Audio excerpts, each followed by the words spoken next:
Right. Let's dive right in, shall we? Let's have a look at the list of KISS albums that we have rated from worst to best. Right at the bottom, number 20, is Gene Simmons' solo album, which is not. After that is Hot in the Shade. I believe wrongly placed. We need to sort that out, actually, because I think we put it in at number 18 on the team. I would have happily had it at number 19 because it is a terrible album. Number 18 is Music from the Elder. Number 17, Hotter Than Hell, which is not very good at all. Number 16, Rock and Roll Over, which is not very good at all. Number 15 is the self-titled Kiss. Again, not that good, but some highlights. There's some good shit on it. And number 14, Love Gun. Title track is an absolute banger. And then just a lot of filler. Peter Criss's solo album, which is an unappreciated gem of an album. In fact, little side note here, a mutual friend of ours asked me about this album. So I played him some of it. I played him 2 songs, and he agreed that it does actually slap. So there you go. 12, Dress to Kill. 11, Right. Animalize. 10, our last episode, Revenge. Number 9, Asylum. Number 8, Dynasty. Number 7, Lick It Up. Number 6, Destroyer. Number 5, Paul's solo album. Number 4, Ace's solo album. Number 3, Unmasked. Number 2, Creatures of the Night. And number 1, Unmoved, and probably will never be moved. A great album. Anybody, Crazy Nights. But we're not here to talk about those albums. We're here to talk about KISS's Unplugged effort. And, you know, let's say you listen to this a fair bit. You might be thinking, wait, where's Carnival of Souls? We're going to do Carnival of Souls next week because the timeline of how this all went down gets a little bit confusing. But we will do Carnival of Souls next time. So a little bit of background on KISS's Unplugged. Gene, at some point in the 90s, met Tommy Thayer, as we discussed in the Hot in the Shade episode. He was in a band called Black and Blue. Gene had produced them, and it started basically from meeting him. He kind of started grooming him.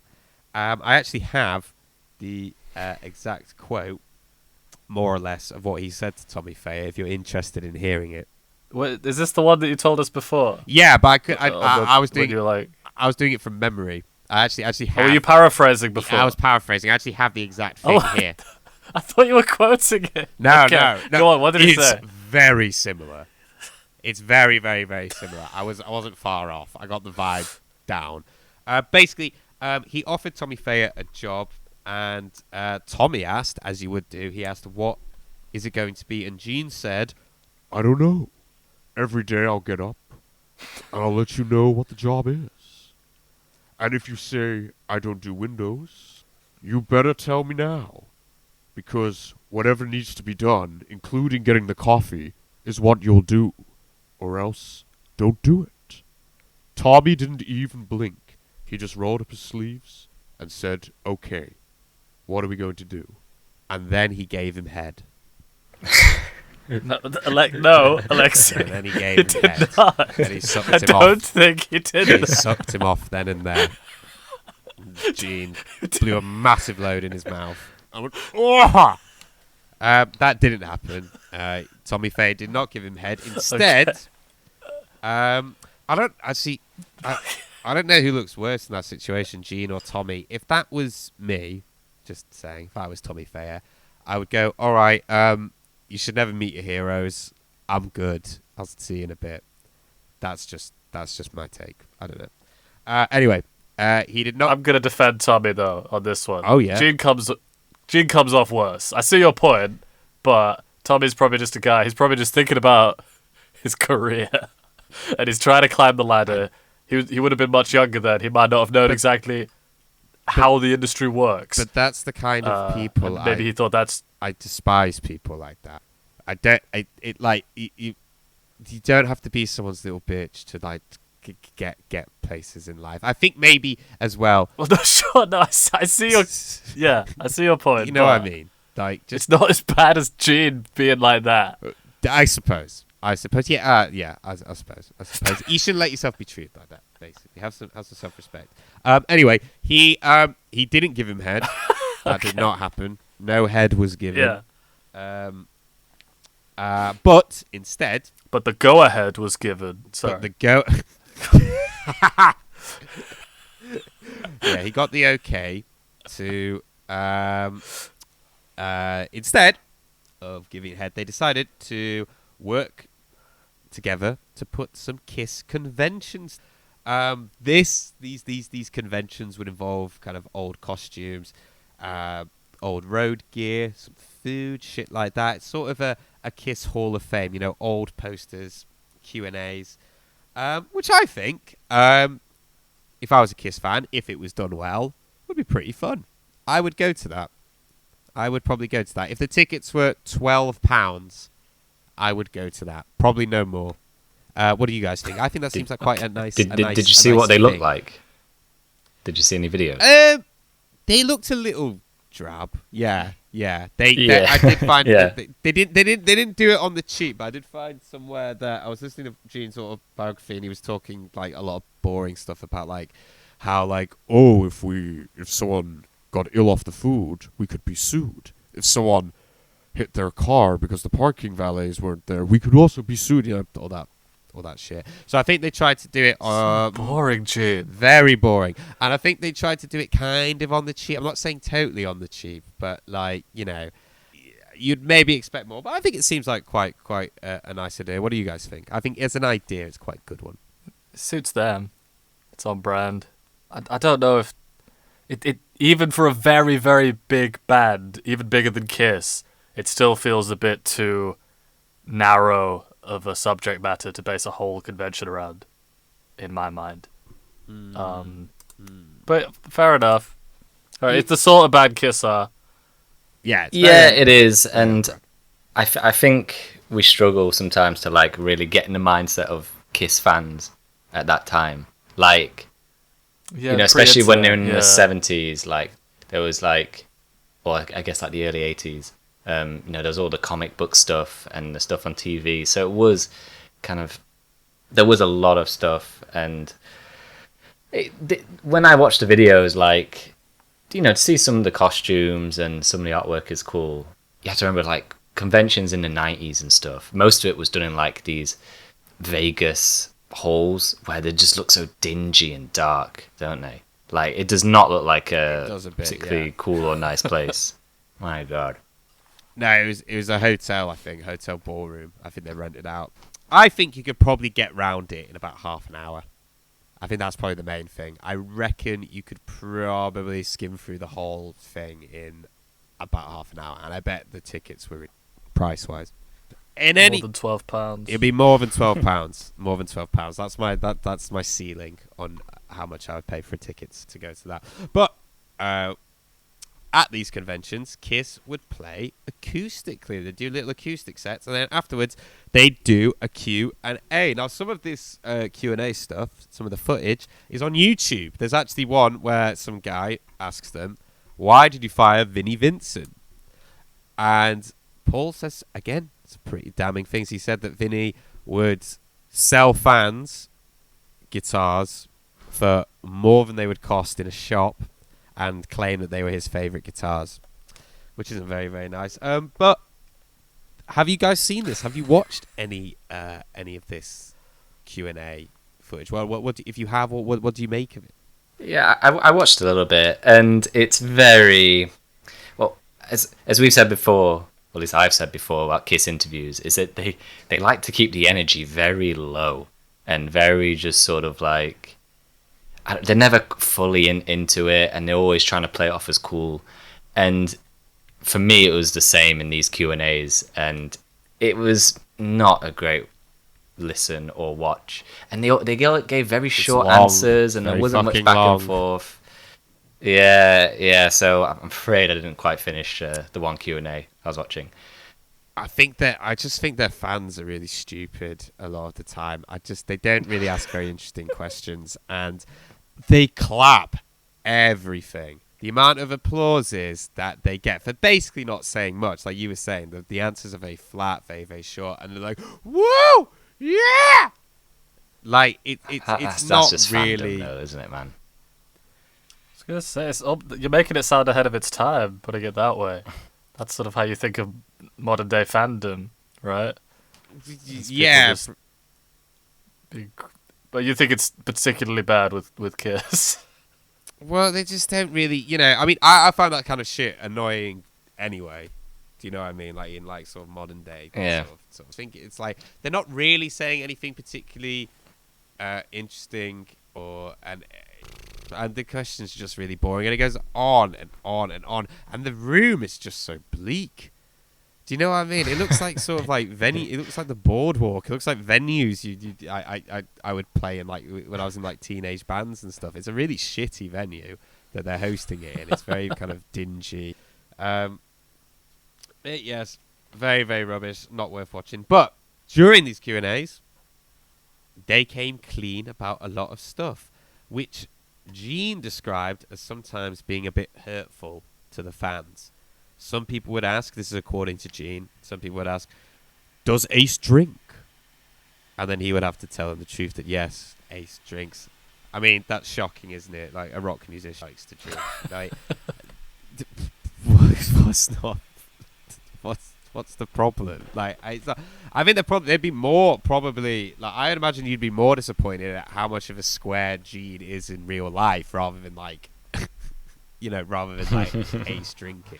He also hints in his autobiography that potentially VH1 storytellers might have stole the idea for their show from these Q&As and these acoustic sessions that they did in these conventions. He said, "It was exactly the same, just with an extensive autograph session at the end." Is he from this planet? Like, who talks like that? Who describes things like that? Do you like, oh, it's exactly the same, just with an extensive autograph session at the end? Nobody speaks like this. No one. Anyway, they did 20 cities of these conventions, and during this time, original drummer Peter Criss's daughter was in her teens and didn't know much about Kiss, so wanted to go to one of the conventions. Peter called a journalist, apparently not Paul or Gene. He called a journalist to ask if he could go, which is a little sad. Kiss got wind of this and they extended an invitation. Gene and Paul hadn't seen much of Peter and Ace. Gene said that Peter and Ace had become so crippled by substances and emotional problems that they had become so diminished as human beings and musicians that had they been invited back into Kiss full time, they would have been an embarrassment. Well, hindsight is 20/20, isn't it? However, Gene invited him. He invited Peter. He had also, by the way, heard about the Peter living under a bridge story that, some guy had been impersonating him, saying that he'd become him. He'd heard about that story, but Gene was not concerned. This is a direct quote. He said, "He probably isn't living under a bridge." End quote. He's right. He was right. Yeah, he's right. That's the most reasonable thing Gene said. it is weirdly funny, but yes, he's right. Gene, have you heard Peter's living under a bridge? Paul, I don't think Peter is living under a bridge. And he was right. He's bang on. His gut instinct was correct. Yeah. Ace and Peter, during the interim time, had actually toured together under the name the Bad Boys of Rock and Roll, which I'm sure was great. I'm sure it was fantastic. I did not know that. Yeah, I don't think it went very well. They would argue a lot, apparently, about who would never heard that. Yeah, it's true. And then they would argue a lot about who would be, who would headline. Anyway, Peter was invited And apparently, Eric Singer, Kiss's current drummer at the time, suggested that Peter come up and play, that he come up and sing. Everyone Good one, agreed. Good for you, Eric. Yeah. Good man. Everyone agreed, and they did a rehearsal with Peter. They rehearsed with Peter. Apparently, Peter tried the drum, but Gene said it was substandard. So Eric played whilst Peter sang. The fans loved it. They loved it. They got up on stage. They did Hard Luck Woman, and I think maybe another one. I'm not quite sure. I know for sure they did Hard Luck Woman. And it went well. The fans loved it. And in general, the conventions are sort of looked on as being kind of, a good little hustle that they did. A nice thing for the fans. Apparently, one fan at these conventions, by the way, was named Christine and told the band that she said, "Hi, I'm Christine. I can't wait to turn 16 so I can be Christine 16." Well, I bet Gene can't wait either. Pervert. Absolute pervert. There were also weddings at these conventions in full Kiss makeup, which is nice. It went down so well. All very typical 90s convention stuff. I say 90s, just convention stuff. This is all standard fare. Is it? Are you being sarcastic? I can't tell. Yeah. That thing No, people do. no weddings. Just weddings. I bet people have got married at Star Trek conventions. Probably. In full get up. I have never been to a convention in my life. I went to a cosplay once, and it was one of the worst days of my life. It was fucking agonizing. It was. I think Danny. That was so. Oh boring. yeah, you were there. I think we went to a bad one, man. It was a really. I think shitty one. we just picked up. It was really bad. It was really, really. Sorry. Really not for me. That.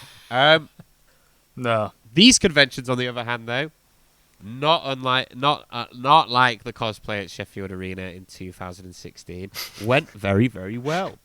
And Peter went home and told Ace about how great it was, and Ace said he would like to get involved too. A producer from MTV Unplugged came to see it, and he showed an interest. Kiss agreed, and asked Peter and Ace if they would like to join.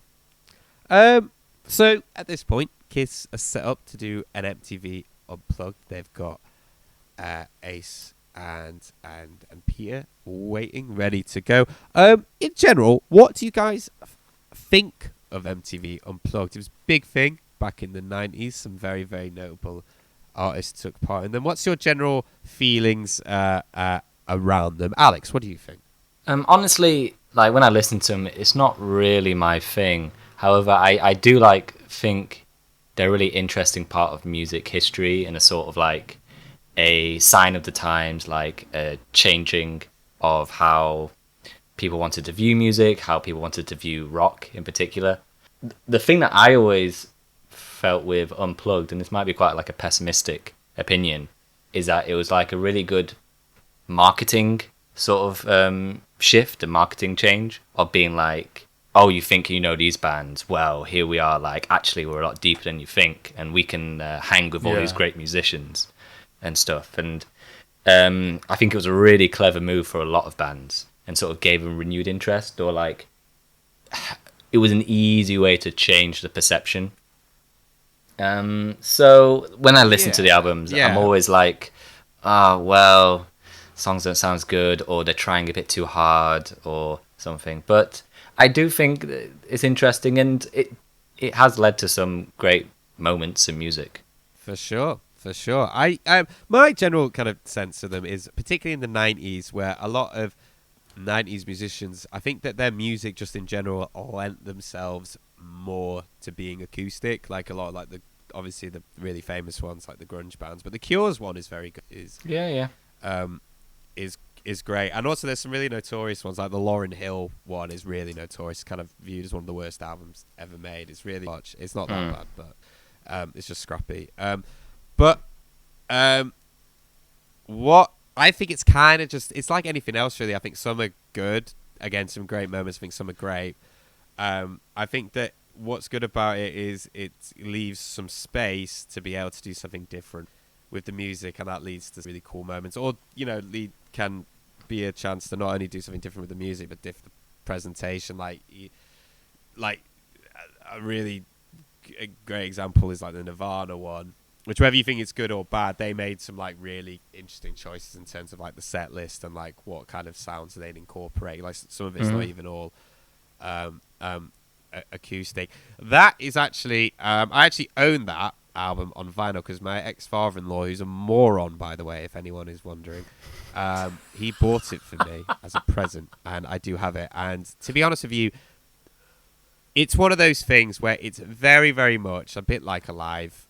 It's very much a visual experience, really. It's not something that you sort of put on and kind of hear in the background. You kind of need to like watch it and sort of be present with it to really, really get into it. That's just my take. And I think that goes for a lot of the MTV Unplugged. I think Isolated is just like they're not necessarily the best. Even when they're like going off on one, like the Pearl Jam one's pretty good because Eddie Vedder's like going crazy on a lot of the songs, but a lot of those songs don't really work well. A lot of those vocal techniques he's doing, where he's like wailing, don't necessarily lend themselves to songs on record because they're too self-indulgent. Danny, what do you think? What's your feelings about Unplugged?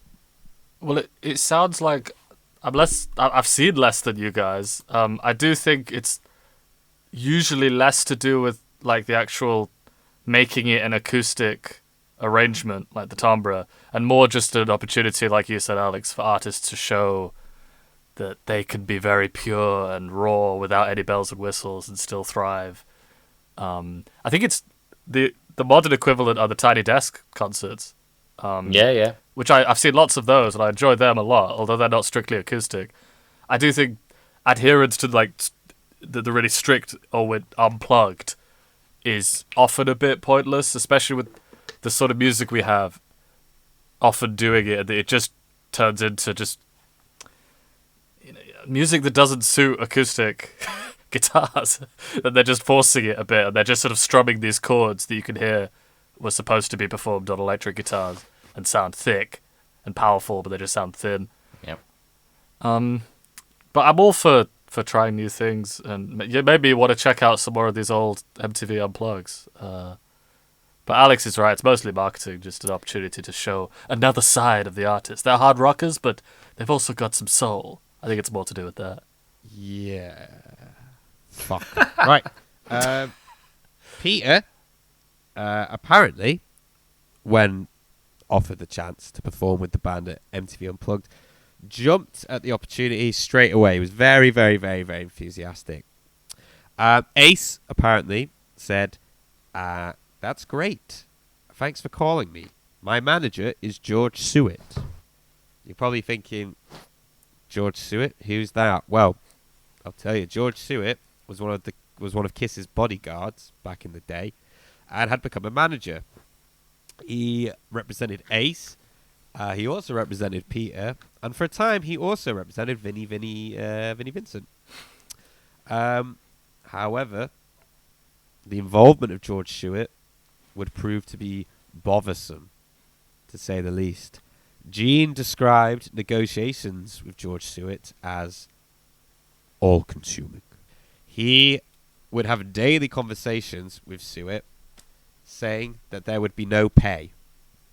Kept having to hammer home that there would be no pay. No pay? Nothing. I think that's a bit wrong, isn't it? Nothing. Presumably Gene wasn't getting paid Didn't either. pay him anything. No, he was getting paid. Apparently, What? Peter and Ace wouldn't even get... Yeah, he was getting paid because KISS reserved the right to release it as a long-form video that KISS would then earn. So, like, they'd sell it as a DVD. Well, at the time would be a video, sorry. They'd sell it as a video that you could buy in the shops, and then KISS would get all the royalties from it. Ace and Peter wouldn't. And they received no fee for doing it. It's a bit fucked up, that. Oh, that is fucked up. Do you not I think? thought you were saying he was just saying, messed "Oh, this up. is like a thing we're just doing for the fans. You know, it's charitable." But if they were getting money for it, then yeah, that is a bit messed up. No, of course they're getting money. Of course they're getting money for it. Also, what's that phrase? Oh, I'm going to use it completely fucking wrong. It's not the tail that wags the dog. Is that the phrase? I think, Yeah. really, Ace and Peter are the dog. Kiss is the tail, because I think the big selling point of this, which is why loads of people were gonna watch it or buy it, is because Ace and Peter were coming back, right? Ace and Peter, I would argue, are probably the biggest draw. What do you think? Yeah, for an event for KISS in the 90s, surely not many people were that excited by them doing an unplugged set. 100%. And also, we'll get into the fucking set list in a bit. With this fucking set list, Oh man, the set list. What were they? the set list is fucking garbage. What you think without Ace and Peter, people are gonna the casual person's gonna buy it so they can hear fucking Plasticaster or See You Tonight. Fuck off. Ridiculous. Anyway, Should've that's a bit paid them. fucked up. Did I use that phrase right? The dog. Did I use that phrase right? The dog that wags the tail. I Or think It's so. not the tail that wags the dog. I only ever heard that phrase from the think that's movie. right, isn't it? They say it at the start of the movie. Great. Great movie. film. I wish we were Fantastic watching film. that It's a movie instead great- of watching this. We'll do a review of Wag the Dog next week. Okay, yeah. Great film. Ace would also be difficult. He made some kind of crazy demands. Probably has to be fucking paid. Anyway, sorry. At one point, George Stewart called MTV directly, which angered Gene. Angered Gene quite a bit because he, sort of representing the brand and do not pretend that you represent KISS. That sort of thing. Gene got very angry, gave George Stewart and Ace a bit of a dressing down. Gene has described the whole negotiation process as torture. Gene also said that at this time, Peter was quite shaky. He had been through a divorce and, was having issues with substances. His ex-wife didn't like him very, very much, so he wasn't in a great place. However, on the flip side, Gene said that Eric and Bruce were great and very accommodating. He said they were so nice that they would plant the seeds for their worst nightmare. Their kindness would be their undoing. Whoa. Damn. It's deep, that. Yeah. But we will address that another time. They went into rehearsals, and Paul said that because they had done all these conventions, they had really honed their ability to play the songs acoustically and sing them well. He said that electric guitars are much more forgiving, whereas acoustic instruments are much more crisp and clear. He also said that they had all learnt to sing the songs very, very, very, very. He said that after the conventions, the band sounded great. They are tight, to be fair. On this recording, they are pretty tight. Paul said that when they rehearsed with Ace and Peter, everyone had their guard up. He said Peter and Ace clearly felt the most uncomfortable. Which I don't think's that weird. I think that's quite understandable. You're sort of walking back into this situation. You've got your replacements there in front of you. I can imagine it would be sort of awkward. I think that's totally Understandable, like for the say the awkwardness of it, but also if going to an acoustic environment, like that will also be strange for Ace and Peter as well. So it seems totally reasonable. Yeah, exactly. I think when you're on that as well about the acoustic situation, particularly with Ace. Yeah, right. He was quite nervous about doing a lot of the songs acoustically, and we'll get into like his playing in a bit. But Ace is the sort of guitarist that relies a lot on the sort of texture of the electric guitar. Do you know what I mean? The sort of that very gainy, scrappy sort of nature of the electric guitar, which is why maybe it doesn't necessarily translate very well acoustically. But we'll get into that in a bit. Paul said they didn't think for a second about not having Eric and Bruce there in the band. They said they didn't think for a second about kicking them out or getting Peter and Ace back in, which I don't personally believe, but we can get into that when we get to that episode. Paul said that he had heard stories about how Peter's playing had deteriorated over the years, and that his bands that he had tried to start were not very good. But he admits that there was an excitement when they both entered. Peter said that him and Gene had always kept playing and that he had become a much more proficient guitar player as a result. He said Ace hadn't really played anywhere near as much as he had, and Peter hardly at all.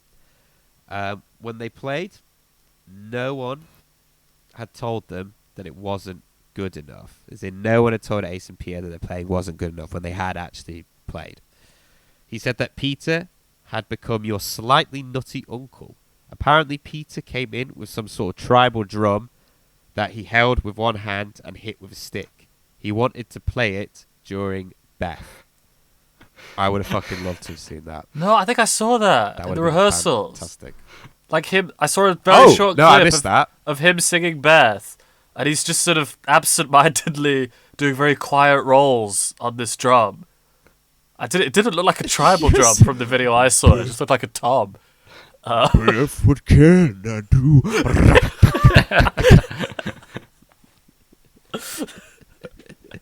That would have been fucking brilliant. What's he doing? What, is he just sort of like tapping it? Is he doing it? Yeah, in it's time, or very is he just quiet. sort of- It was very quiet, and the audio was bad, so you couldn't hear much anyway. I bet it killed. It would I bet kill. it's It was a great. big mistake taking that out of the final performance. They should have kept the drum. Massive mistake. Yeah. When I was listening to Beth, I was thinking, you know what this needs? Some sort of kind of African tinged percussion. I think that would be pretty cool. And it's completely lacking. They worked on 4 songs with Ace and Peter, and then they were ready to go. The stage was set. Paul described it as being beautifully lit. Do you like the staging? Do you like the staging that they've got? I think it's quite nice. I think it looks pretty cool. It's all right. Yeah, does it have... Yeah, you notice the... they have, like, the costumes behind them, and on the floor it's, like, rock and roll over. I did, yeah. Oh, yeah, I did see that, yeah. Probably Yeah, their best album so- cover. Yeah, their best album cover. Yeah, again, very fan-orientated. Yeah, it's nice.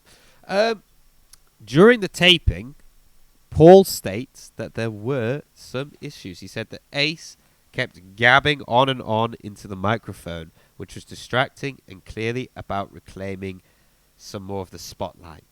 I mean, we'll get into the album, but after his performance of I Still Love You, I don't think there's much more spotlight that can be shared, mate. To be honest, I don't... for good or bad. For good or bad. Do you know what I mean? There is in like the attention is very, very much on him at that. Paul said that when it was aired, it was the second most viewed episode of MTV Unplugged in the history of the show. I'm not sure about that. I've not heard that from anywhere else. I've struggled to get that verified. I'm not sure if that's like what more than in the 90s, like more than Pearl Jam's, like assuming that Nirvana's number one, right? Assuming Nirvana's number one, which it probably is because it's the most famous. Like more than Eric Clapton's, more than Alice in Chains. Like in the 90s, this is the second most viewed. I mean, I can sort of, buy it just, I guess, from the reunion perspective, but it's still that still doesn't supersede the fact that the set list is just full of deep cuts and bad deep cuts as well, and the fact that KISS were not that big at the time. The only way I can sort of believe it is that the reunion aspect of it is an attention grabber, and I can't think of other ones that would have that hook. The only other one I can think of is like the Lauryn Hill one, because that was like the return. Yeah, but I thought Nirvana would be number one. yeah, Nirvana's number one. All right, basically, what I'm saying is Paul's lying because no one at the time gave a fucking shit about KISS, and not many people care about KISS in general to watch that because there's a reunion going on. Do you know what I mean? No one would really be that invested in that. Also, the set list is full of fucking... No, it's full of fucking shitty deep cuts. Do you know what I mean? Like, no one really gives a shit about that. I mean, don't get me wrong. You could argue Nirvana, right? They're Unplugged. It was massive, one of their biggest releases, but they were also really, really current at the time. Sorry, the reason why I bring them up is because their album is full of like covers and deep cuts and stuff like that. There's not many singles that they played, but they were also very, very, very, very current, and people were interested in what they were going to do. Do you know what I mean? How they were going to interpret the songs. They sort of had enough license to kind of do what they want because people were investing in what they were coming out with. Like Kiss are like already a nostalgia act pretty much at this point. I do not believe for a second in the 90s, 96 or whatever it was, that this would be the second most viewed in the history. What, more than Pearl Jam in the 90s, more than Pearl Jam, more than Lauryn Hill, more than more than The Cure, more than Stone Temple Pilots, more than Alice in Chains. In the 90s, it's bollocks. I don't know. We've just got to trust Paul. What else could we do? It's such a funny reaction. I don't know. Maybe he's telling the truth. All we can do is trust Well, Paul's he might word. be telling the truth. So, MTV seemed to go well, and it started the speculation of a reunion. And we'll leave that there. This album was released in March 1996 and got kind of mixed reviews. Mixed to quite negative reviews, actually. Some people, like Rolling Stone, called it pointless, for example. But it does have significance as a sort of turning point for the band, you know, for what would happen. And also the first time that they had played with Ace and Peter since they both, respectively, departed from the band. On the reviews, Rolling Stone called it pointless, right? And it's had some kind of shitty review elsewhere. I think it's possibly down, and we've sort of hinted at this. I say hint, we've been quite explicit about that. I think it's partly down to the set list. This is a dog shit set list. This is a terrible set list. The amount of songs in the Kiss bin is quite astounding. Fucking Plastercaster, Going Blind, Domino, A World Without Heroes, See You Tonight of Gene's solo album. Yeah. It just, look at it. It's not. It's really not great. It's very, very strange choices. It's not great on paper, and you know, it's clearly not for the casual listener. And again, like I said, Nirvana didn't do that for sure, but it made sense with them to do that. They could do that because they were current people who invested in them. They had enough artistic license. This set list is obviously not very good. It's not a very good set list. But what would you guys want from a Kiss Unplugged? What would you want from a Kiss MTV Unplugged? Danny, what would you like from a Kiss MTV Unplugged? I think to be shorter. I don't think they have enough material or ability to do covers to really stretch it as long as they do. Not an hour. No, I think... Not an hour. Ridiculous. I'd have wanted Can't do it fucking for an hour. Hard Luck Woman, for one. Seems like an obvious choice that they neglected to play. No, they did. No, they did it. They didn't put it on the album, though. There's a recording of them. You can find it on YouTube. They did Hard Luck Woman. With Okay, well, then Paul why is it- singing. Okay, but Ace Domino Peter made it didn't on, sing it. and that didn't. Oh, yeah, no, I agree. Yeah, if Yeah. you're going to pick and choose, 100%, don't fucking Domino. It's not like you listen to Domino and think, oh, this lends itself to being acoustic, do you?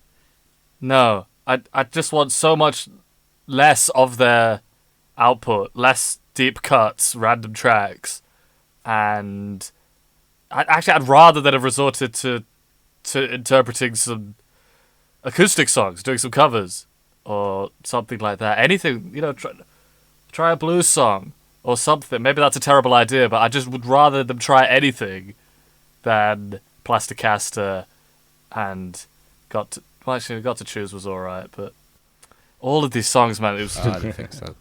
I don't know, Alex. What do you think? What would you want then? Because I'm struggling to answer. If the only song I can think of where I'm like, this should have been on here, is our old favorite Mainline. Like Mainline should have absolutely. Yeah, where was Mainline? That would have been great. Mainline would have killed. Mainline. Yeah, but I think kind of like what you're saying, Danny, that just sort of the approach that they got on of taking a Kiss song and then putting it on acoustic guitar, I just don't think it works for Yeah, there's no arranging or anything. 98% of their yeah.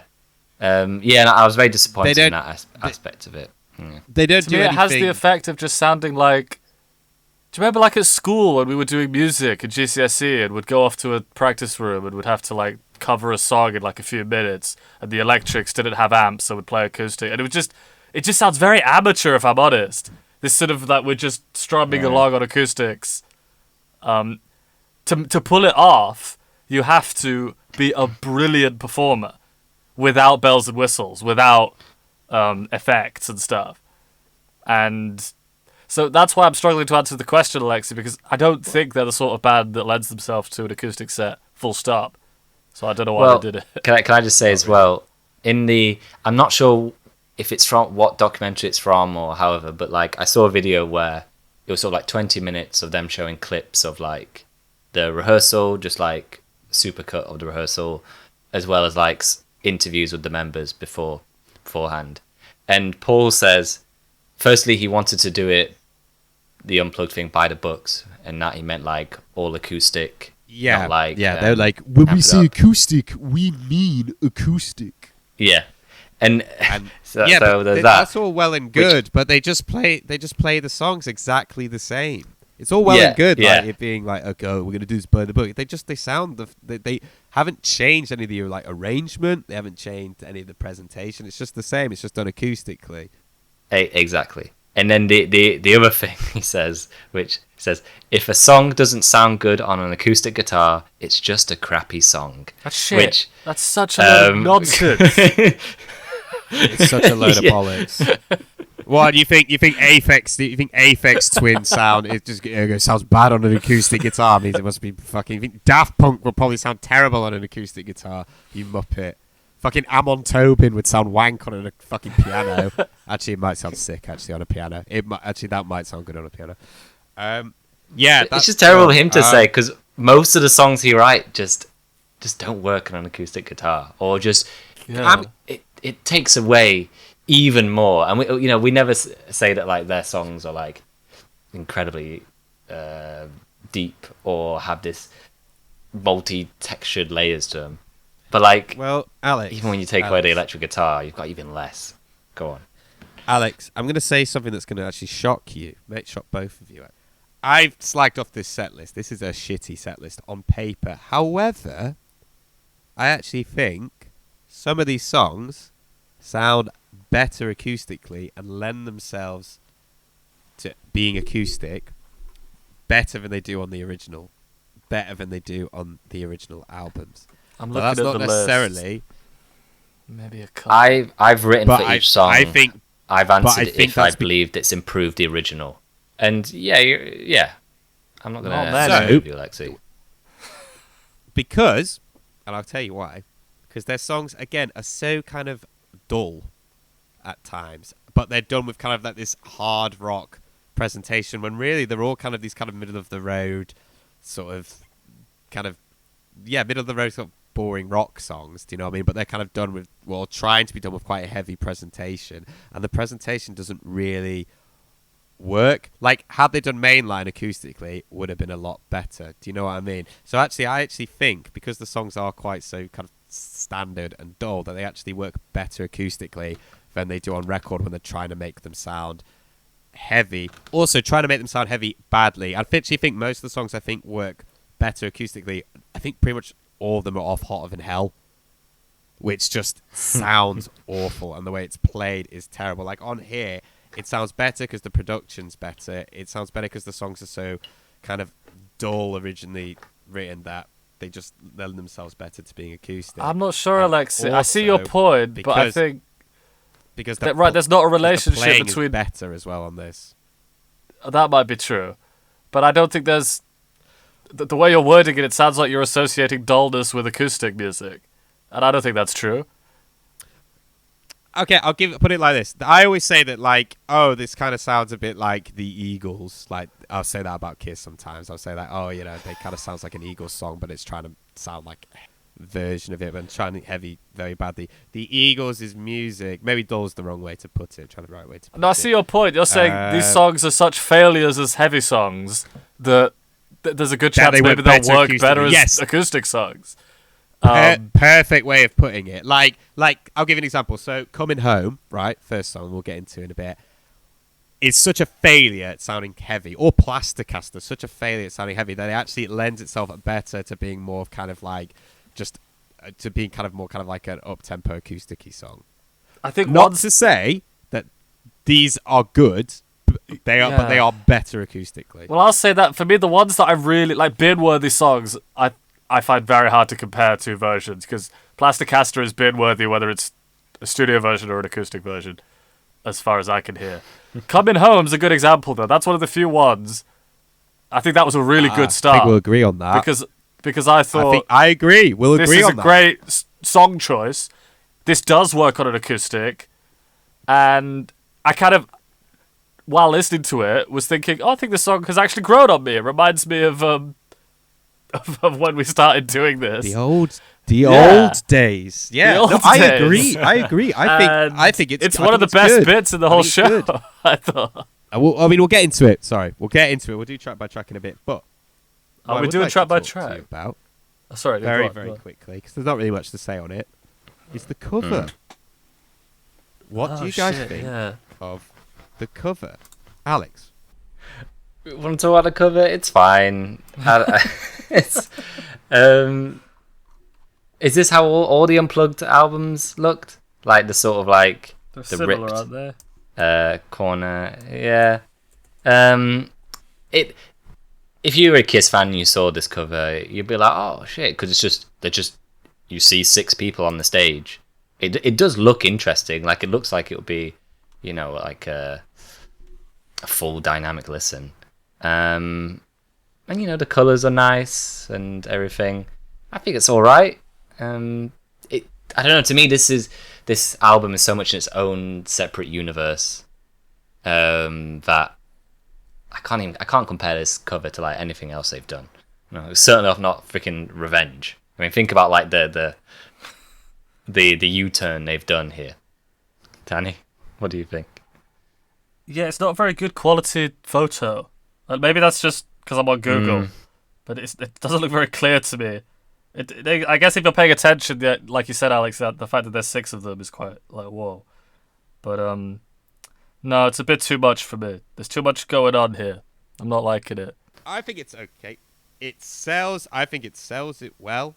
It looks kind of cool. Eric and Bruce's placement in the framing foreshadows really what is to come, because they're very much again kind of get pushed out of the bottom left, which I think says a lot about the situation surrounding it in a way, or at least commercially, because I think it says a lot about the state of the band commercially, because you notice Ace and Peter are very much sort of on the forefront of this cover. They're more present than Bruce and Eric are. Do you know what I mean?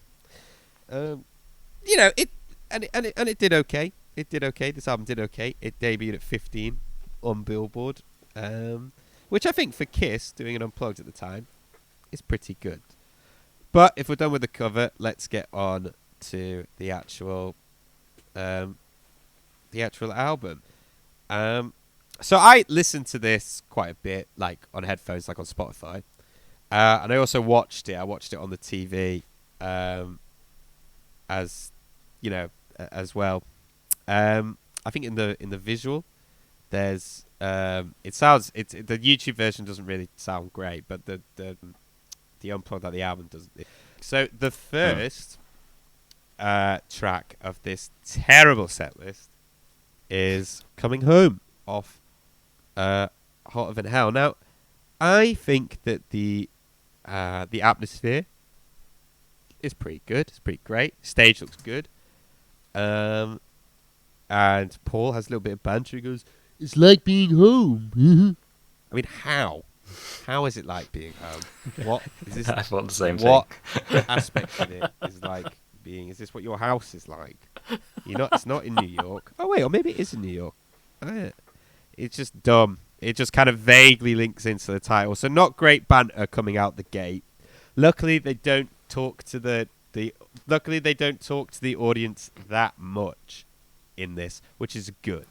Which is a good thing, or at least they cut out a lot. Of Still some banter. cringy Paul's moments. Not really known for it.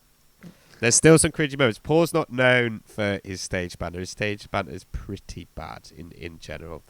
This song, Coming Home, as we discussed, I think works a lot better acoustically. I think it sounds good. In headphones, it sounds good. I think on YouTube, watching the Unplugged, it sounds like shit. I think the YouTube recording is terrible. But in headphones, listening to the album version, it sounds pretty good. Watching it and listening to it, I think if you look at it in the way of like, oh, here's a bunch of like old dudes kind of getting together in a bar or something, playing some tunes, on acoustic guitar, kind of like, oh, come on guys, let's get together and some tunes, and you're kind of in a bar or whatever, and it's sort of on, and it's sort of on. I sort of get into it. I was sort of tapping my foot, be like, oh, this is quite nice, kind of homely, kind of sweet sort of vibe to it. I think it works way better acoustically, like we said, than it does on Hot and Hell. It does on record. It fails so badly on Hot and Hell. I think by virtue of the production and the playing, it's just so fucking awful on that record that it works a lot better on here. There's a lot more energy. There's a lot more vibrance. And like I was saying, it suits the song better being performed like that. It lends itself more to it being acoustic than it does trying to be like when it does trying to be heavy. As I was watching this, by the way, my partner was sat next to me, and she interjected with a couple of comments. Would you like to know her comment on this song? Yeah. Yes. So she said, "This is a boring song," and that was it. Oh, come on. Gets worse. I mean, But the sweet sentiment. Yeah. I think it's a sweet sentiment, but no, this is good. This is good. I think it had a good vibe, and like I said, if it was like, I mean, it depends how you look at it. If you're looking at it as like a professional recording that you're putting out into the world, it's just pretty fucking standard. Danny, what do you think? I already said basically everything about this one. I think it's one of the best bits in this performance. It's nice to... it's weird how nice it was to hear an old one like this, and I really did like it more coming back to it, and it's a good performance. It's downhill from here. So, Alex, what do you think? I agree in that, like, it ticks so many boxes in that, like, the sort of, like, the sentimental side of it. It's sort of a song where you go, ooh, look, like, we can do the acoustic thing, and it, like, fits somewhat naturally. Yeah, it's a fitting opener, but I can't pretend like I hear the song and I'm like, well, you know what, this ain't so bad. Like, is it improved from the original? Yes, I believe it is. And the production is very nice. Like, the drums sound really nice along with the acoustic guitar for most of this album. So it's fine, but yeah, it was already sort of like, okay, like, we're choosing this. Okay, let's see how we get on. An okay opener. That was a good choice. It's a deep cut, but I think it's a good choice. Next, we have Plastercaster. Fucking hell. By the way, the title cards between each song are fucking awful. The title cards are shit. They're so cheap. With like the little sort of like fucking like clip art guitars on them. Awful title cards.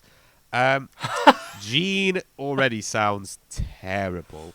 We were talking about how like I was saying that actually I think some of the music lend themselves more to acoustic songs. His voice does not lend itself to acoustic.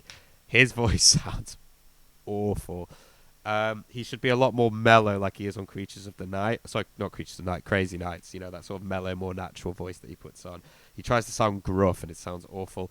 This is just so dull. It's very dull. It sounds quite amateurish as well. Not like the other song where I was saying like, yeah, it sounds like a bunch of guys in a bar, but guys that know what they're doing, sort of thing, just kind of playing some tunes and having some fun. This just sounds kind of just like, they all look like they're sort of going through the motions with this song. There's not really any passion in it.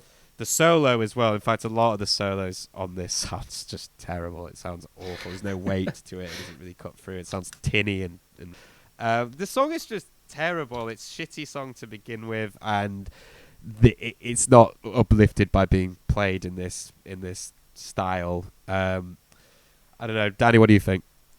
I really did not write much per track for this whole thing. I think it was a weak choice. Don't know why they picked it.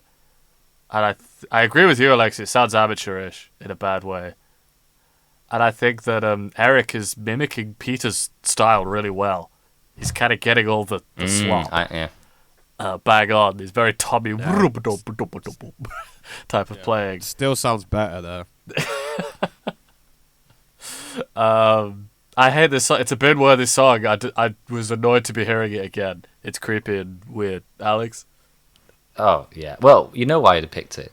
Because you know this one, guys. Come on. Like, Paul's awful introduction to it. And then, yeah, just going from the first track to this one, it was such like Did he say that? Really? I missed that. Yeah, he says, I'm not sure it's in the album one, but if you watch the video one, he goes, come on, you all know this one.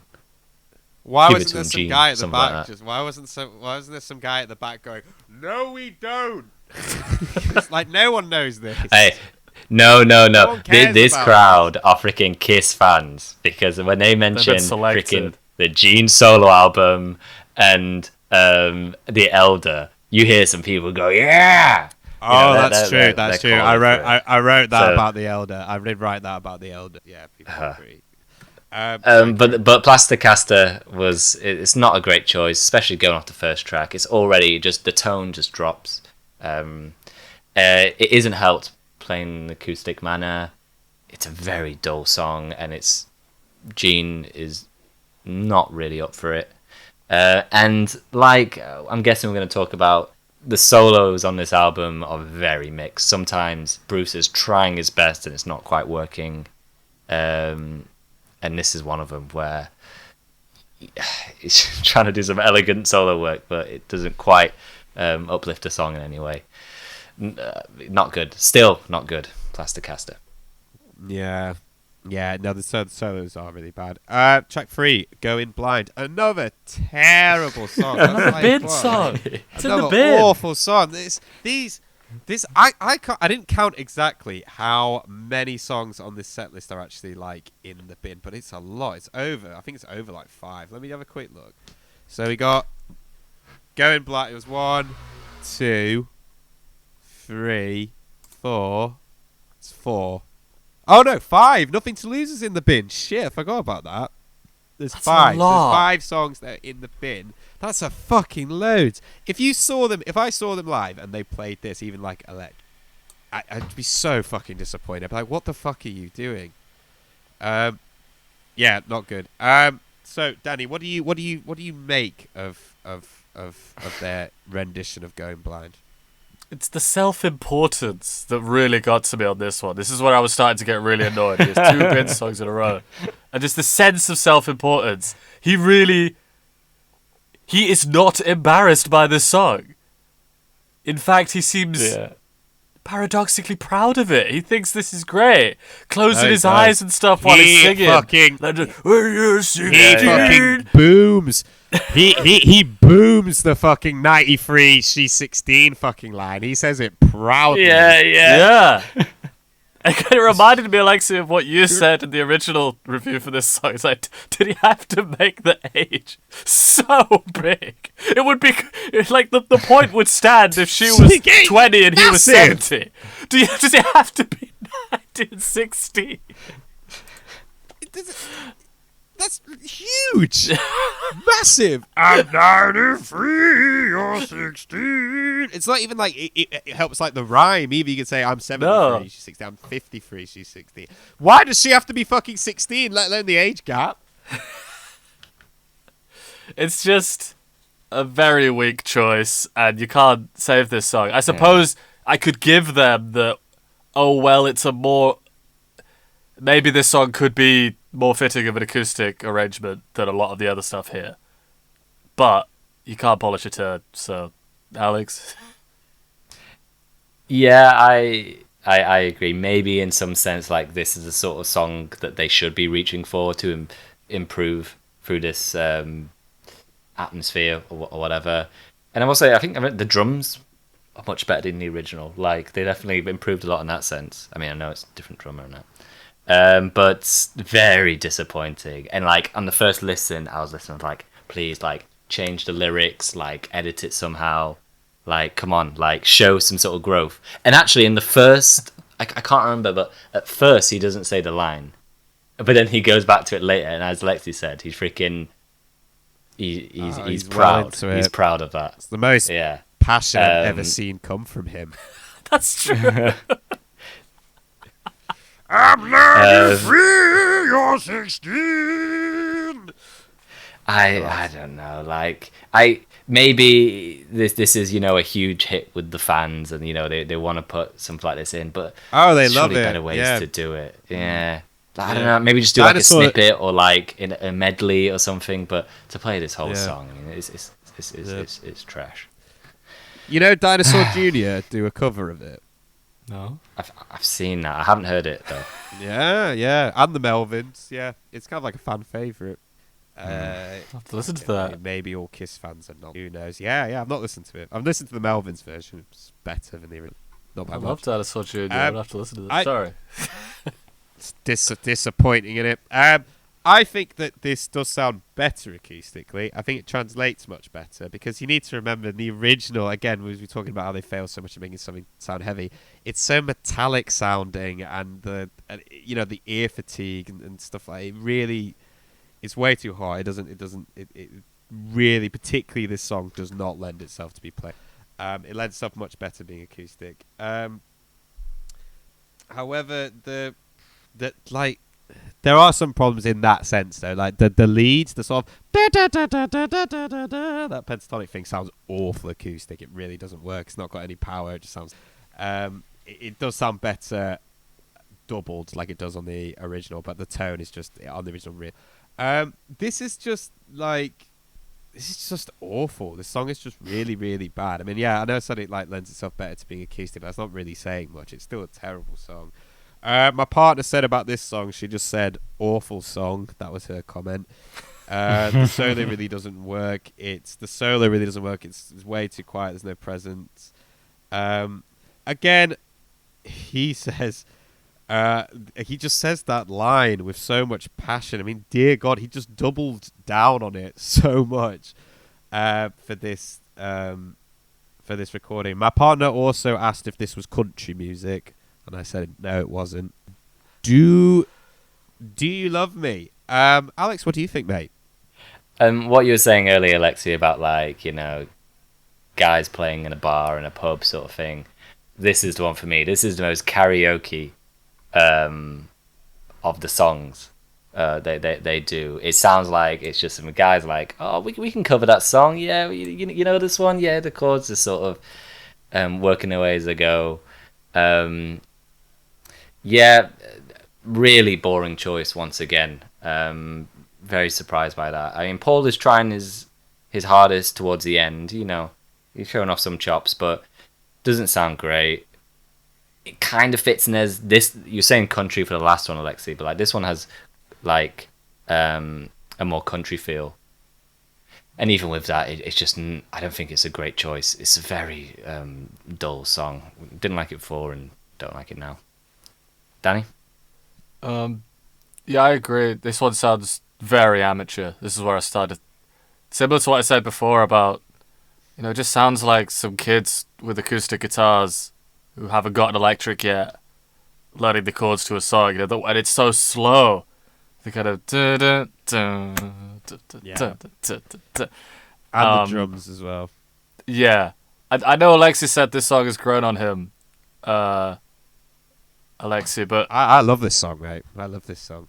I see, but I think this is not a good performance of it. This again, but it's just the arrangement. Like, get out your electrics. This is not gaining anything from being played on acoustics. It really doesn't. I agree. It really does not lend itself to being acoustic. I kind of go what Alex said about playing it in a bar. This kind of seems more like something you'd play to I don't know, like a room full of middle-aged women, and they would sing along to it. Do you know what I mean? It's not. I totally agree with you. I really don't think this lends acoustic at all. That's a bizarre choice. No. For this one, I wrote nice banter, Paul, but I didn't write what he said, so I'm very, very curious to see what I was referring to. I play this song quite a lot. I actually love this song, the original. When it came on, and my partner said, "Oh no, not this song. This is one of the worst songs ever." I love the original. I think it's great. It's grown on me. It's cheeky. It's do you love me? It's great. The original's great. It's cheeky. It's funny. It's great to dance around to when you're a bit pissed. But this doesn't translate well acoustically, like Danny says. The original, the original release has a lot on it. There's a lot of lush instrumentation. You've got the fucking bells, the orchestra, all that shit, all the overdubbing and the piano, and all that is missing from this. It doesn't really come across that well on here. I think it comes across more as a crowd pleaser, like something for them all to kind of sing along to. It's way too sparse as a song, really, to work in this environment. Particularly the release, the dun dun, that chord thing. Again, just sounds really weak, and like Danny said, amateurish. It sounds like someone just discovering too. Also, none of them really seem that into it. Like Paul does try to sell it, but I think they could probably do more. Now, next one, Domino. Oh wait, this is also in the Kiss. Yeah, this is another one that's in the Kiss.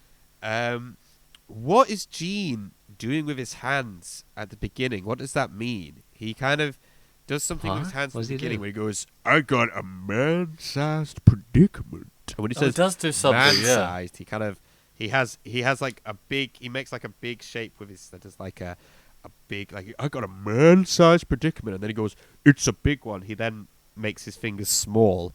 So he says it's a big one, but then makes his fingers small. It's very mixed messages. I don't quite understand. Also, if you watch the video, they fuck it up and they have to start it again. Yeah. And he does the same. He does the same thing again, but he does a slightly different hand thing. He uses both his hands in that one. So he was obviously quite committed to doing that with his hands. I'm not really quite sure why. They do a good like head bobby thing in the verse, and it just looks really dumb and silly, particularly acoustics. I think they're trying to like be like, yeah, we're really getting into it, but it's kind of interesting that they kind of left the mistake in. I thought that was quite an interesting touch, because that's not very Kiss. That's not very on brand to do that. I have something to say about that. I think it's very on brand. What is it that you want to say? Oh, because I think it felt so rehearsed, and you could say maybe not, but then I would say that it's The Boy Who Cried Wolf. When you've lied that many times to your fans, I can't be blamed for thinking that they're lying here. And I think it felt very rehearsed. Again, they were trying to lean into we're showing you the raw side of the music. It's not as polished or rehearsed, and maybe even a bit sensitive. He fucked up a bit, because then at the end he got to do that little kind of like, if you saw in the video, he like kind of shrugs at the end of the song, like, "I'm sorry, guys, I fucked that one up." I think it felt very rehearsed to me, if not planned. Yeah, I can buy that. Definitely. There's, I think in the verses when they're playing it, when they're doing their little head bobby thing, it really doesn't translate well to being acoustic. It just looks really awkward, because I think they're trying to be like, yeah, we're really, really into it, but it just sounds really like underwhelming. It sounds ridiculous acoustic, this song. It sounds absolutely ridiculous. My partner at this point said all the songs sound the same, which is not wrong. The solo is very underwhelming, particularly when he goes, "Bruce Kulick." It is this one, isn't it, where he does that? He goes, "Bruce Kulick," and then Bruce comes in with those tinny fucking sounds very underwhelming. I quite like the solo on this one. Nah, I think it sounds fucking rubbish.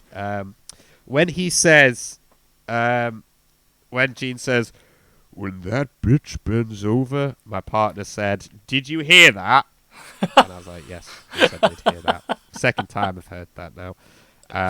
She also said, "Do they have many female fans?" To which I replied, "I don't think so." Anyway, at the end of this one, Gene goes, "I'm sorry." Like Danny pointed out, I actually interpreted that different. You made me see it as like, oh, he was sorry for the mistake. I thought he said, I'm sorry because he's like being cheeky because the song's a little bit taboo. That's how I interpreted it. And I got quite annoyed because I was like, shut up, you weren't being taboo, you were just being kind of rapey, you weren't being like edgy. Because I thought the song's a little bit, it's meant to be quite You could be right. That at the end he was like, I'm sorry, I did it again. But doesn't he do? I think he does a little like action as if he's wiping away I tears. can buy either way. Does it? Maybe. I don't. Yeah, he does. Yeah. Anyway. Danny, what do you think of this? You said most of it, Alexei. I think, like I said, I think the restart feels planned and cynical. I think just another bin-worthy song. These song choices, I was getting so annoyed. And I thought, give Bruce a fucking electric. And just, why are we doing an acoustic set? I was thinking here.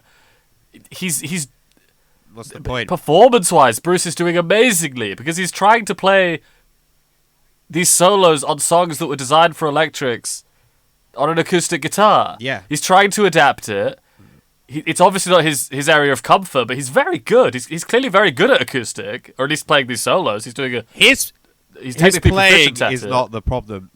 No. The guitar just sounds like shit. The guitar sounds exactly. bad. I don't think you would have to be. I don't know. Could Tommy Emmanuel sound good on this? Maybe he could. I don't know. But I just think, give him an electric, do the songs properly, but then, even then, don't do these songs. Pick other songs. I don't know, Alex. You know what? It makes me wonder, like, if they just got like a session guy to come in to play piano and just do all the solos on piano, it probably would. Do you know what I mean? Yeah, Just maybe. These solos are so like, particularly Ace's solos that rely so much on the guitar being like noisy and scrappy and like sensitive and stuff like that. It really doesn't translate well acoustically. Alex, what do you think, mate? Yeah, I agree. It's still not a great song. I do think it is slightly improved by being on an acoustic. It kind of fits in a more ZZ Top sort of fashion. I mean, I'm talking ever so slightly. And I agree that like the solos don't sound particularly great, but I like that Bruce is trying to keep it fresh with the solos. Like, he's not doing the same kind of solo per song. He's trying to do the best he can. No, props to him. And I'm watching him just try and rip away on this one. I was like, oh, good on you, Bruce. But yeah, I mean, it's all not much gain. Yeah. No. Next. You know what they should have done? They should have came out with electrics and played Crazy Nights from start to finish. That would have been fucking banging.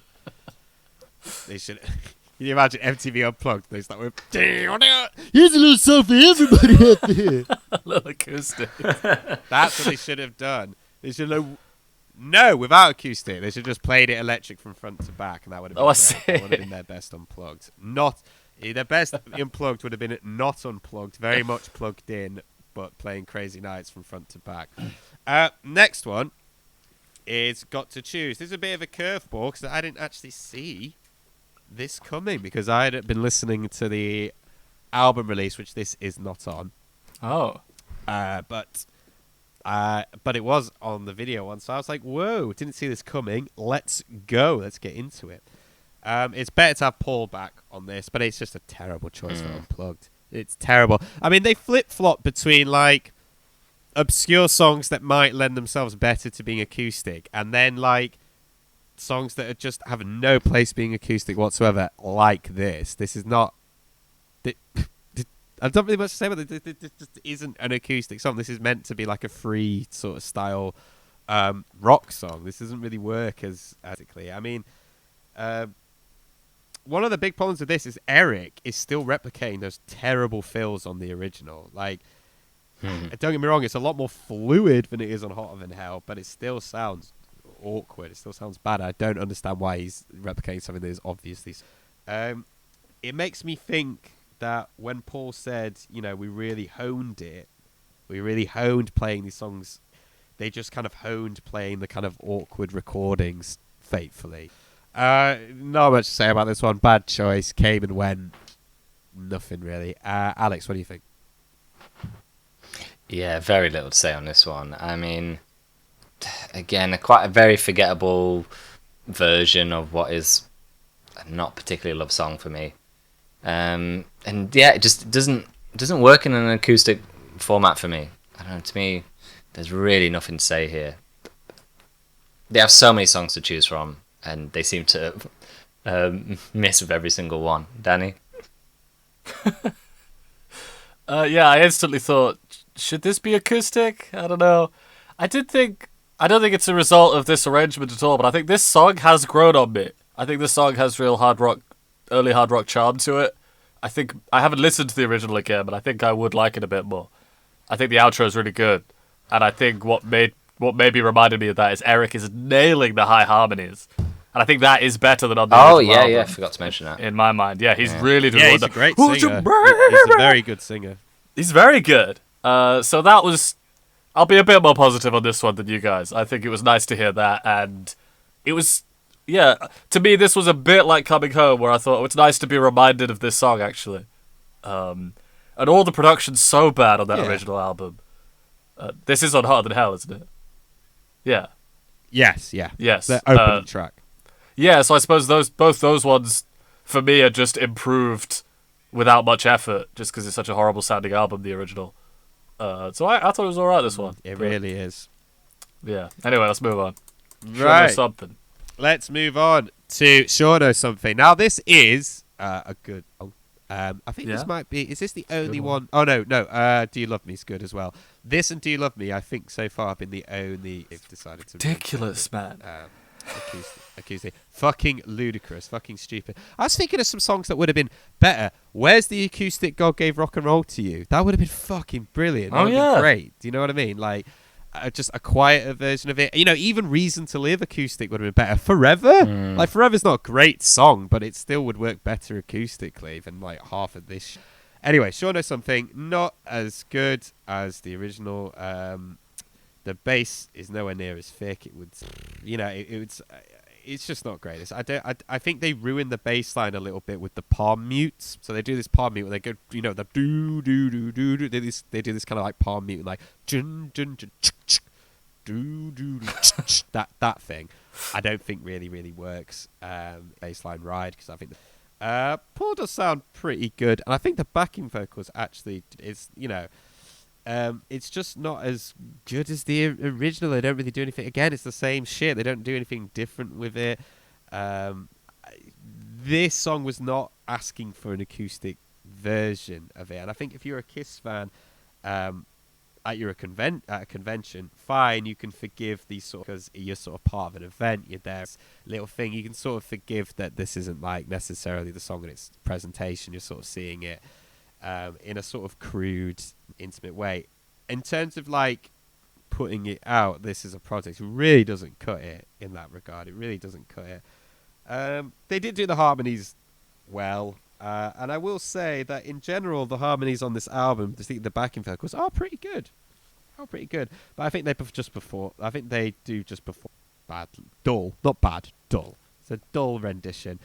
However, at the end, I will say Paul does sound very nice. He does add some extra in there, which would have been nice to see more of, I think, on this. You know, I think they definitely should have done some rearranging tunes, and this could have made, at least to make it more accessible acoustically, and this probably done like that. You know, it's worth mentioning as well that, you know, in other MTV Unplugged, you know, people have brought in like different musicians and stuff like that. Like Eric Clapton had a big band. Stone Temple Pilots had a guy playing slide. You know what I mean? Nirvana had a cello player, and you know, it might have been cool to hear them like, you know, put some different instrumentation in to kind of bring the songs up and play with them a little bit. Instead, it's that kind of like, oh, we're going to strip the song back to its bare bones, but play it exactly the same, which just depreciates some of their songs, or lifts other songs that are just bad heavy, that just don't sound good heavy. So it's kind of a weird, it's a weird kind of push and pull in terms of quality that doesn't make it consistent. Danny, what do you think of this, mate? I thought Paul's vocals were on point, but energy, fellas. Come on, where's the energy, guys? I thought It is Like really flat, isn't it? I Yeah. thought this. And like you said, Alexei, I sort of felt like, well, they're hitting all the right notes, but Alexei, you've used the word anemic to describe their music in the past, and this felt very anemic to me. Just thin I and agree. weak and I dead, and again, why am I listening to an acoustic cover of this song, Alex? Ain't it? Yeah. I think this is actually one where it was quite a good choice. I don't know. I like this sort of fits the tone in the way, sort of similar to Coming Home, sort of different. But I agree with you. Even though they sort of make some efforts with the vocals, like they're sort of like a breakdown, and they sort of like tone it down a bit, which is a nice idea. But like you said, there's no energy, and it just doesn't hit the way it should. There's no punch to it. I kind of wanted this one to work for some reason, and it just doesn't. And it doesn't help that I think this song starts off with the worst banter of the entire lot, which is Oh, hit me! I can't remember. Yeah, I Hit don't me. remember. Paul says this is one of dynasty, or in Australia they say dynasty. Oh, hang on! I wrote something about that. What did I write? It's What did I write? it's just that classic thing that singers have where they're like, well, I need to say something. It's like, no, you don't need to say something. You can just play the song. And the fact that they said, oh, I need to say something about this song, and Paul was like, all right, this will do. No, just terrible. Oh, that's it. I put not good banter, Paul. People aren't thick. Maybe Kiss fans are, but most people aren't. Moving on. What did you say? I said He's Kiss not fans aren't thick. Kiss fans. They're smart. Yeah, they're fucking Einstein. I'm gonna Google. I've done a lot of Google. I'm gonna write smart Kiss fans. And see Oh, what please, comes can we do the next song? up. Smart Kiss fans. Right, next one. You can get into it whilst I do Google. Next one is World Without Heroes. Alex, what's your feeling? I kind of get why they chose this one, or I can understand why, like, Gene, I don't know, was pushing for this one. Again, it's sort of thing where if you're thinking what could work in a more intimate setting, maybe one of these Gene cuts is one of them. But they, credit to them, they shortened the song. I remember the original being long as hell, and they cut off a bit, which I appreciate. This is probably a big moment for fans. Like, I imagine that The Elder does have a special place for a lot of Kiss fans for whatever reason, but it's a very dull song, and Gene cannot pull a song like this off. He just can't. I was gonna. Go on, you go ahead, because that's all I want to say. No, you can't. No, I mean, I was gonna say. I mean, they introduce it, and there are fans that are like crying for The Elder. They're like, "This is great." Do you think it's a good move to play a song off The Elder? Yeah. In terms of like, just doing. Yeah. Yeah. Why not? You don't think so? I don't think you should ever play probably songs off for The Elder, apart from maybe The Oath. The Oath bangs pretty hard. Oh, that's how they should have started it. The old one with like robes.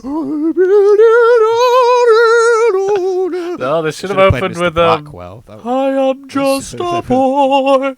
They should just opened with that. That lends itself acoustically. Oh man, you know what they should have played? They should have played Under the Rose. That would have been great with an orchestra and a choir.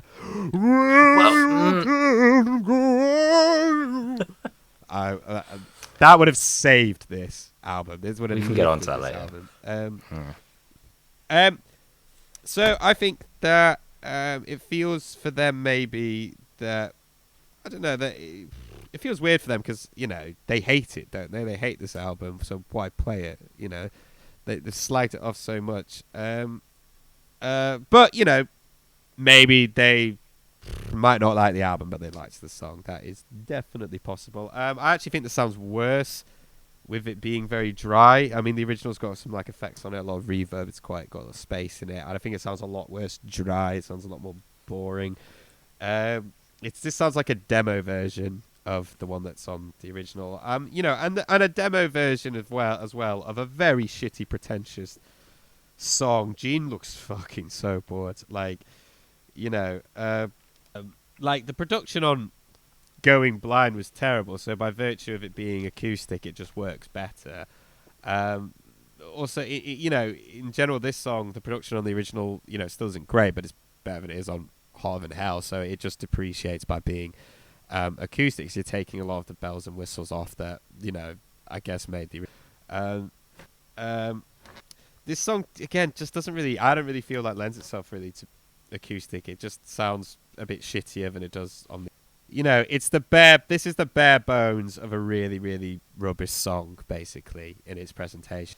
The ending is terrible. Like when they elongate the world without heroes means nothing to me. He touches his. He like points like at his heart. shimmies. On his chest, like he's. I know. Yeah. And, like, Yeah. and you're like, oh, really? And you're like, oh, poor Gene. Oh, that's so bad. Just fuck off. Just fuck off. No, I don't like it. It's bad. Danny, what do you feel? All I wrote was "fuck off" and Paul Stanley's solo face because he does the fucking solo and he's pulling such a face. Yeah. He does. He does all right. Pulls it off. The rest is just. He does the solo on the original. Oh, there you go. It's another bin-worthy song, and I have nothing to say about it. It's really bad. Next. Yeah, this was shitty. Next we have Rock Bottom. Still a bizarre song. Still like I remember when this is on the album and they have the, you know, that like bit at the beginning and it just cuts and then it just play a very generic sort of paint by numbers, boring Kiss track. One I never expect that like that fans would be crying for or they would feel would be a must to perform on something like this. Still don't like the song, even though I like Paul's "Now It Gets Rough." Paul's this one intro. Paul brings the energy. He's so over the top of singing this one. But I don't like it. Do you think they chose it just because it has an acoustic intro on Yes. the album? And they're like, Yes. well, man, okay, all right. Alexei, what do you think? No point in this being here, other than I guess the acoustic intro being for Kiss fans. I guess kind of iconic as a big acoustic moment for them. Other than that, there's no point in it being here. I was not foot stomping. Need to make that very clear. I did not foot stomp once. I just put wank. I wrote wank, and then my partner looked at me. My partner looked at me and said, "Do you like this one?" And I said, "No."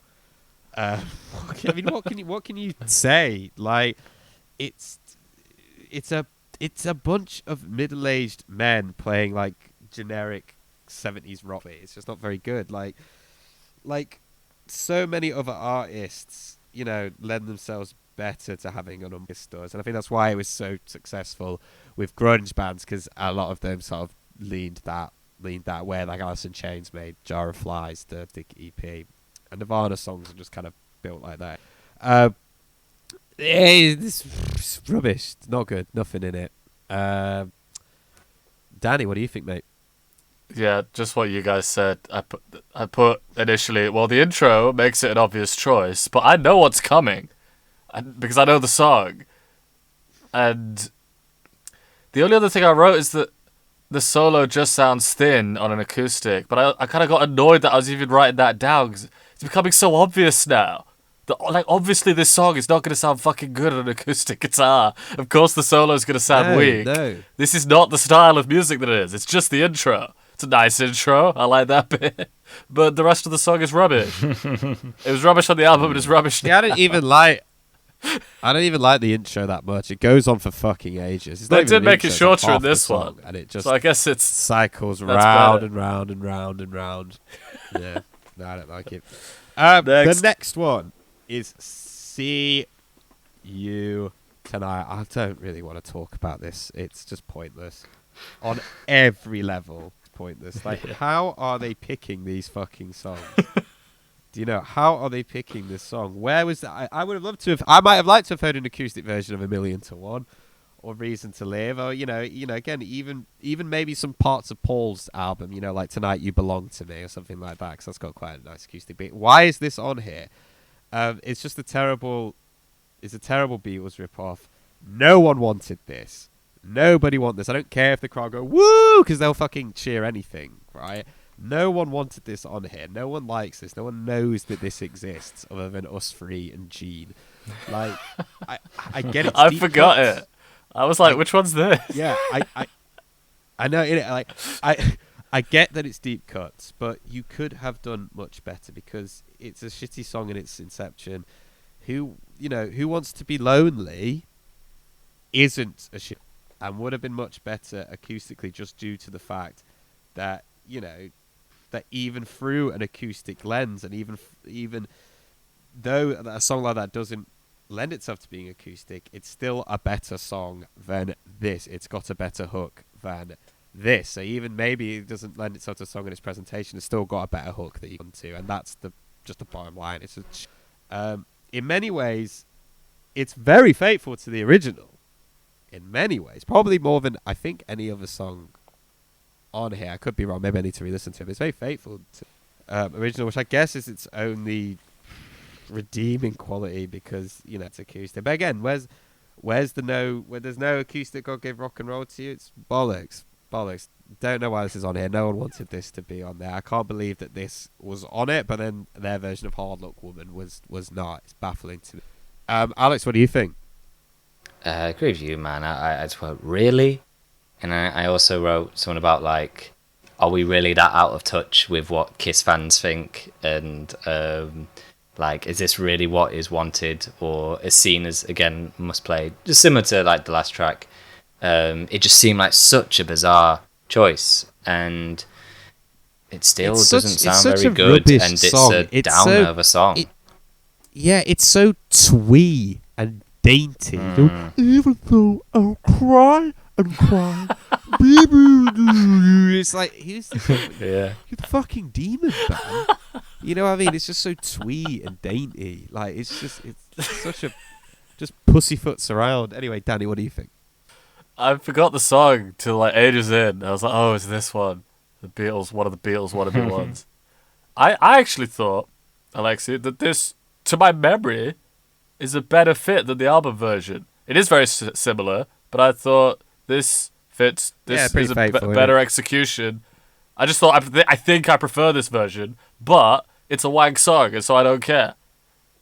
I think it's marginally better. Yeah. Also, you know what's amazing? This one isn't in the KISS bin, right? But it's off Gene's solo album. Do you know what I mean? So the look we're having is just tragic. Do you know what I mean? Yeah. I mean, there's worse ones he could have picked off that album, to be fair. What's the fucking one that I didn't even finish? The Living in Sin. Living in Sin. I'd love for them to have done that. That's the. I would love. That's the for them to worst song. That's still the worst song that's ever come out the brand. Absolutely, 100%. Are we good? Can we move on to next? What could be the show-stopping moment, the spotlight moment, the curtain? Where should we start, Danny? I imagine you've got a fair bit to say. What do you think of this? I Still Love You of Preachers. A good pick, in my opinion. A song that I like. Danny, what do you think? I don't. It sounds like okay. I thought Paul sings it very well. It's very nice execution. Eric does the drum part fantastically. Very faithful and well performed. Yeah. I think only Paul Stanley could get away with such an indulgent moment at the end. He just gets away with it because it's so impressive. It's close though, isn't it? It's close. It's almost just too much. You're like, come on.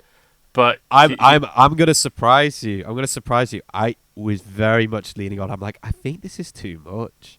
I think because I remember hearing this like a while ago, this version of it, thinking, God, that's really good. But then actually, when I was listening to it for this, I was like, I think he's blowing it. I think it's too much.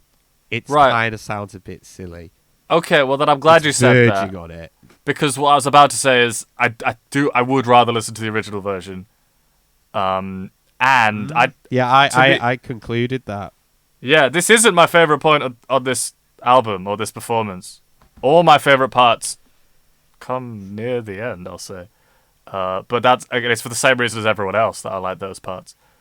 So this is again, it should be, emphasized that Paul, just technically similar to Bruce's playing a lot of this, and Eric's playing, very technically fantastic. It's great that he's able to sing, as well as that, and he's not as young as he was on the early albums we were doing, which is great. But I won't be listening to it again.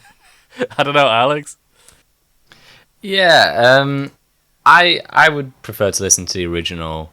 It's not so much to do with like how over the top Paul is, but I think the chorus doesn't hit as hard quite as much. Even though I think the verses sound really nice in this version, the sort of like dark acoustic, sort of atmospheric sort of sound, especially in the intro, I think is really, really nice. But when it like needs to get bigger and bigger, the acousticness of the song doesn't quite pull up to that level. It doesn't cut even it, does with, it? It's quite underwhelming. Even with Paul's great singing. But I mean, of course it's silly and of course it's over the top. But this was such a great moment, I think, because there were so many kind of lifeless, dull moments, songs that we've had, and then something like this where it is just like it catches your attention, and you're like, whoa. Yeah, it's silly, but I think this is a big moment on the track, and one of the best. Well, one of the best of the album. It's one of the most self-indulgent. Yeah, it's one of the most self-indulgent vocal fucking solos I've ever heard in my life. It is so over the top. But the drama, I mean, that's why we love these Paul songs. Like, this is his moment to give that drama. Yeah, I do agree with you about that everything has been so lifeless and dull that this does. It's definitely one of the most entertaining moments and engaging moments. I love the original. The original's great. It's great to have Paul back, I guess. Also, in the verses, if you check Eric out, he's so tender the way he's hitting the drums. He, other than when it boots off, when he's doing the verses. Look at the way he touches the trick. It's made out of fine china. It's very nice. This is definitely Paul's moment in it. It's Paul's moment. Yes. This is his big bit. I think it's one of the better songs they could have picked, but again, the chorus in the original just is heavy. It's not so much like it's a ballad, but I actually think one of the choruses in the original is one of the heaviest parts. Like crushing and like almost doomy. Paul does sing this very, very well for the most part. I think the solo, guitar solo, that is, lands better. I think with the deviation from the vocal melody. This is kind of what you want from an unplugged acoustic, but also a new sort of interpretation, and you have it. Even Nadia, my partner, said this song sounds better. He's a great singer. He is such a good singer. However, he doesn't have that vibe of a guy that is just like bearing out, as a lot of the great unplugged sessions, do. And like I was saying to Danny, it does verge on ridiculous. He's so good at singing, but I do think it just about lands. It just about work, but it is ridiculous. It's very, very silly. Particularly the part where he sounds like he's been strapped to a helicopter propeller by his feet, and he's going. That does border on being absolutely ridiculous. It sounds pretty huge. I don't think it sounds as huge as the original. It's not as good as the original. I'd rather listen to the original. It is very impressive. Maybe not soulful, more technically impressive. I think it could be do with being more authentic rather than technical. But it is still technically great, and in a sense, maybe it is a highlight for Paul just in that regard. In the regard that if someone was like, "Oh, is Paul a good singer?" I'd be like, "He's technically very good. He's got a very wide range. Check this out." I wouldn't necessarily. Every time I look at you, this has an intro where it goes. Paul goes, "This is gonna be really cool.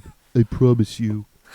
Do you think it lived up to that intro? I don't really want to talk about this one that much, to be honest. I think we could skim over this one pretty quick. It's not really, what's the word? It's not got a lot of meat on the bone. Let's put it like that. Alex, what do you think? I promise you. I don't. Well, this is why you can't believe a word he says. Yeah, I didn't like the original version, and I still don't like this one. Like, it sticks very closely to the original, and I just don't think it's a particularly good song. And I mean, the one thing we can say about this track, in the way that it stands out, is this is the one that they decide to use the orchestra on, which, to me, was just such a terrible decision. And obviously, the orchestra fits in really well, because it's that kind of song. But it's just such a boring choice. Like, I really wish they attempted to use the orchestra on a song which, you know, like one of their classic songs, or one where it didn't fit it wasn't in the original sort of styling.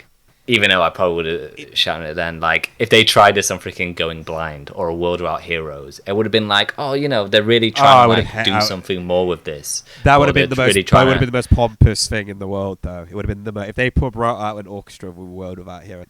But I want that more than this, where, like, it's in the original the problem track, with this, and it's boring as hell. The problem with this is that it is one of the few that does lend itself to being acoustic. That's what I said. That's what I said. With an orchestra. But it's just rubbish. It's just rubbish. There's nothing in it. No, you're totally right. I'm agreeing with you. Like, the problem with this is that it does lend itself to be acoustic. It's just rubbish. It's just a bad song. It's a bad. Anyway, sorry. Do you have anything more you want to say about it? No, not really. Just, yeah, I wish they tried something different with the orchestra. That's it. What do you guys think? Danny? I thought Bruce's solo was better fitting in this one. Okay. And I laughed a lot when the orchestra came in. And That's the cool. I also wrote down, cool. This is going to be really cool, I promise you. Yeah, I agree with you, Alex. It's a boring song. Alexei, do you have anything else to say about it? It wasn't that. It's not cool. He should have said, "This is going to be lush, I promise you." That's what he should have said. No, Get the tissues out. This one's going to be a sad one. I'm gonna make you, I thought it was funny when he does the 'cause you're everything to me. then the song starts and it comes back. That always makes me laugh. That was basically the highlight. The little false ending. The little false ending wasn't really, it wasn't really vibing. It's a bad song, which is, again, it's frustrating because it's one of the few that does lend itself to being acoustic. It's just a bad song, much like "See You Tonight." Guys, it's time. It's time. At this point during the performance, it's time. At this point during the performance, Paul says, "We got a couple members of the family here tonight, and we're not talking about mom and dad." and the crowd goes ballistic. And out comes Vinnie Vincent and Mark St. John. It's not. He goes, "We're not talking about mom and dad. We're talking about Peter, Chris, and Ace Frehley." and then everyone, and it's fair to say, goes pretty ballistic. They go pretty wild. It's not actually that underwhelming. I watched it. I was like, oh, you know what? People seem pretty excited. I think if you were a KISS fan, if I was a KISS fan, back then, and I was watching this, I would be buzzing. I'd be pretty into it. I think it's, well presented as well. I think it's done quite classy. They don't make a huge song and dance about it. They let the moment do the talking. Paul does do his silly little banter thing. It was like, "We got some members of the family here tonight. We're not talking about mom and dad. Peter, Chris, and Ace." he doesn't shout it. He just sort of says it. And it's a good introduction. It's not too overstated. And they come out. They let, their presence do the talking. And it pays off. I think it's a great introduction. What do you guys think? The moment works. Yeah. Oh, yeah. Yeah. It's a nice moment. And, Yeah. the Anything I've album got really to say kicks off about from here. the album starts now. honest. Yeah, I think it's. I think it seems like a good moment, and also I think particularly Ace looks genuinely happy to be back. He looks genuinely hyped to be back. It's He nice even to goes see the the mic and boys. goes, I'm back. He does say, Yeah. "I'm back," He goes, I'm back. and he says like, "What does he say?" He says In like, the New York groove. "Don't think anybody expected this," or something like. Right. Yeah, we're expecting this. Hello, everyone. Yeah. That's exactly what it's like. Paul's like, will you stop gabbing into the microphone? Tonight is about me. Cause you're everything. There's some outtakes actually where Because you're everything to me. he sings that in his ear, and then he whispers that in Ace's ear, and he goes, "Get back!" So tell us about the outtake. Oh, sorry. Yeah, there is a bit where he does where there's an outtake where Ace does a joke. I think it's about lesbians. Very good. Can't remember exactly what it was. You can find it on YouTube. So that was the gabbing I think he was referring to. What? Anyway, I think that it's quite special for Kiss fans, and it looks quite genuine and important, homely, and nostalgic. Quite nice. However, the music, right? So they do 4 numbers, and the first is Ace doing 2000 Man. Now, this, guys, is like 4 dads that used to be in a band together, getting back for a wedding, playing some acoustic numbers for a wedding. That's how it feels. But that's not a criticism necessarily. You know, like what I was saying before, I was kind of on board with it. I was like, you know what, this is quite sweet. My partner kept saying, "What is this?" during it. Now, in spite of this, I do think it is quite nice. The guys are back and seem to be having a good time, and I can respect that.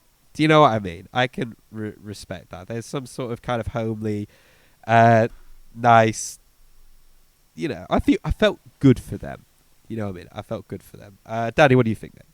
Well, actually, having spoken so positively about the, them being back at the end of the performance, this was actually sort of the culmination of bad song choices for me. I do not know the original song. I know it's a Stones song, but I hate this song. I think this song is so bad, and I think we didn't put it in the bin. And I think we should have. No, I liked this one. Why did they choose this fucking song? It's so long. It goes on and on. And I don't think it's a great performance. I think it's charming and sweet, but I think all those things come in the next 3 tracks. I'm not saying it's great. I'm not saying it's great. I'm saying it's charming and sweet is the way. And I think it's such a heinous song that I'm not sure. I think that sort of kills the moment, like a bad lesbian joke. Yeah, maybe. Maybe. Yeah, it's not a great choice, for sure. It's not a great choice. I know. All the positives you could say about it is the fact that they're just back together, really, and it's quite yeah, sweet. yeah. I think I agree with you on that point. I think I can, but that makes me want to like it more because, frankly, the performances aren't going to carry me. Ace is not sounding great. The arrangement is nothing. They're just strumming along, like you said, Alexei, like a bunch of old guys, and they had so many other mediocre songs they could have picked that I think I would have been along for the ride. Well, this one I just kind of I would have loved if it's going to be an Ace one. I think "Talk to Me" would have been nice. That would have been a great choice. Yeah, "Talk to Me" would have been great, but instead we get 2000 fucking Man. I just hate this song. The way you've come round to "Do You Love Me," Alexei. I've decided I hate this song since we reviewed the album. Ooh. So, Alex, what do you think? What is it? What is it that you hate about it? Well, I think the lyrics are really horrible. The lyrics are dumb. And it's just boring. It's gonna get cancelled. It's just boring Stones music, isn't it? It's just so nothing. That kind of you didn't have to try back then. Yeah, true. You didn't have to do. Because I'm a 2000 man. Understand me. That bit, yeah. What is that bit? Understand me. Understand me. It's so in your dreams tonight sort of vibe for me. This just going, just rock music that I don't like. Bad energy. So look, I'm sorry, and you know what? And the Stones have some great songs, so I'm allowed to criticize where I think I don't it's like the Rolling warranted. Stones. Okay. This might be one Rolling Stones song I like, actually. I don't hate the Rolling Stones. Alex, what do you think, buddy? I agree with the song choice. Like, why this song? And the first one they play when they're all on stage, you know, it's this big moment. Yeah, and yeah, it's nice. Like I say, what saves it is that it's nice to hear Ace again, and he doesn't sound great, but like, you know, hearing the little characteristics of his voice, I was like, oh yeah, man, like he had something. I agree. Like there was some quality to it, but just to pick this song, and it just plods along, like Danny says, and it's long, and there's no, like, this is not a song which, you know, 6 members like really add anything to it. I wrote that, like, you know, if you were gonna do Wait, sorry, did you say 6 members? a Ace Frehley song, six performers. This one, No, this is does this have everyone on? Come or- on, and nothing No, to this lose. just has Oh, the okay, 4. okay, yeah. They come on. Yeah, All the right, next yeah, one. yeah, got it wrong. Yeah, Beam. So yeah, just doesn't make, like, if you're gonna choose an Ace Frehley song, which is a cover, you do New York Groove, Yeah, New right? York Groove. Like, that's the song you do for this. Like, I I think think it it would've would have been fit great perfectly acoustic. well. Would have been a feel-good moment. Oh yeah, maybe like- actually, like really percussive. Yeah, maybe. Yeah, really percussive. Lots of, like, Get- you know, get- everyone's Get the singing audience along, involved. sort of thing. Yeah, get the audience involved. Yeah. Yeah. Kind of like what they were trying to do with "Do You Love Me," but kind of failed. Yeah. So, another very strange moment. This overall, the sentiment wins me over in this. Like, I was just sort of like, oh yeah, all right, fine. Like I say, like, this is where the album starts for me, and it became a more enjoyable watching experience. Just seeing the dynamic, and, you know, the energy picks up, but not a good song. Not a good performance. Should we move on, or does anyone want to say anything else? No, all good. We've got Beth. Peter goes from behind the kit, comes forward, grabs a little stool. They all get in a line, and they do Beth. Alex, what's your feelings of Beth? I don't have much to say about it. I mean, it's just nice to hear Peter's voice again. I wrote he has a special little voice. He's just a He's very got a lovely, sweet he's got a little lovely voice.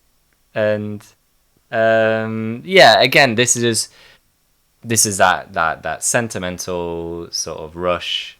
You know, the moment where what's the line where it's like, the boys are calling, or like, me and the boys, Feel stuff like the that. boys playing. He does the hand gesture. Yeah, like any motions to everyone say. It's like, yeah, you know, it's little moments like Very that, which, sweet, like I isn't said, it? it makes it a nice watch. Like, even whatever you think the song's like, moments like that, you're like, oh yeah, like, Yeah. this is a nice moment. Yeah, he sounds lovely. I'm He gonna sounds say, I very- still think the song's okay, and it fits. You know what? I would I'd like to see actually what you think on argue that because he sounds very timid and real when he sings this song, particularly this version of it. And actually, I think there's more soul and authenticity in that than what Paul was doing on "I Still Love You." You know, Oh, God, especially yeah. this is more. Yeah. Yeah, 100%. He sounds very timid, very real in a good way. They are just kind of adorable here. It kind of would have been great if the Kiss story had just ended here. Like, they finished this song and then, I don't know, the logo fell on them all and they all died or something like that. Okay. That, you know, like, this is kind of like, Oh yeah, it was really great. That would have been great, Alexei. That would have been so good. it's like, all night. Ah!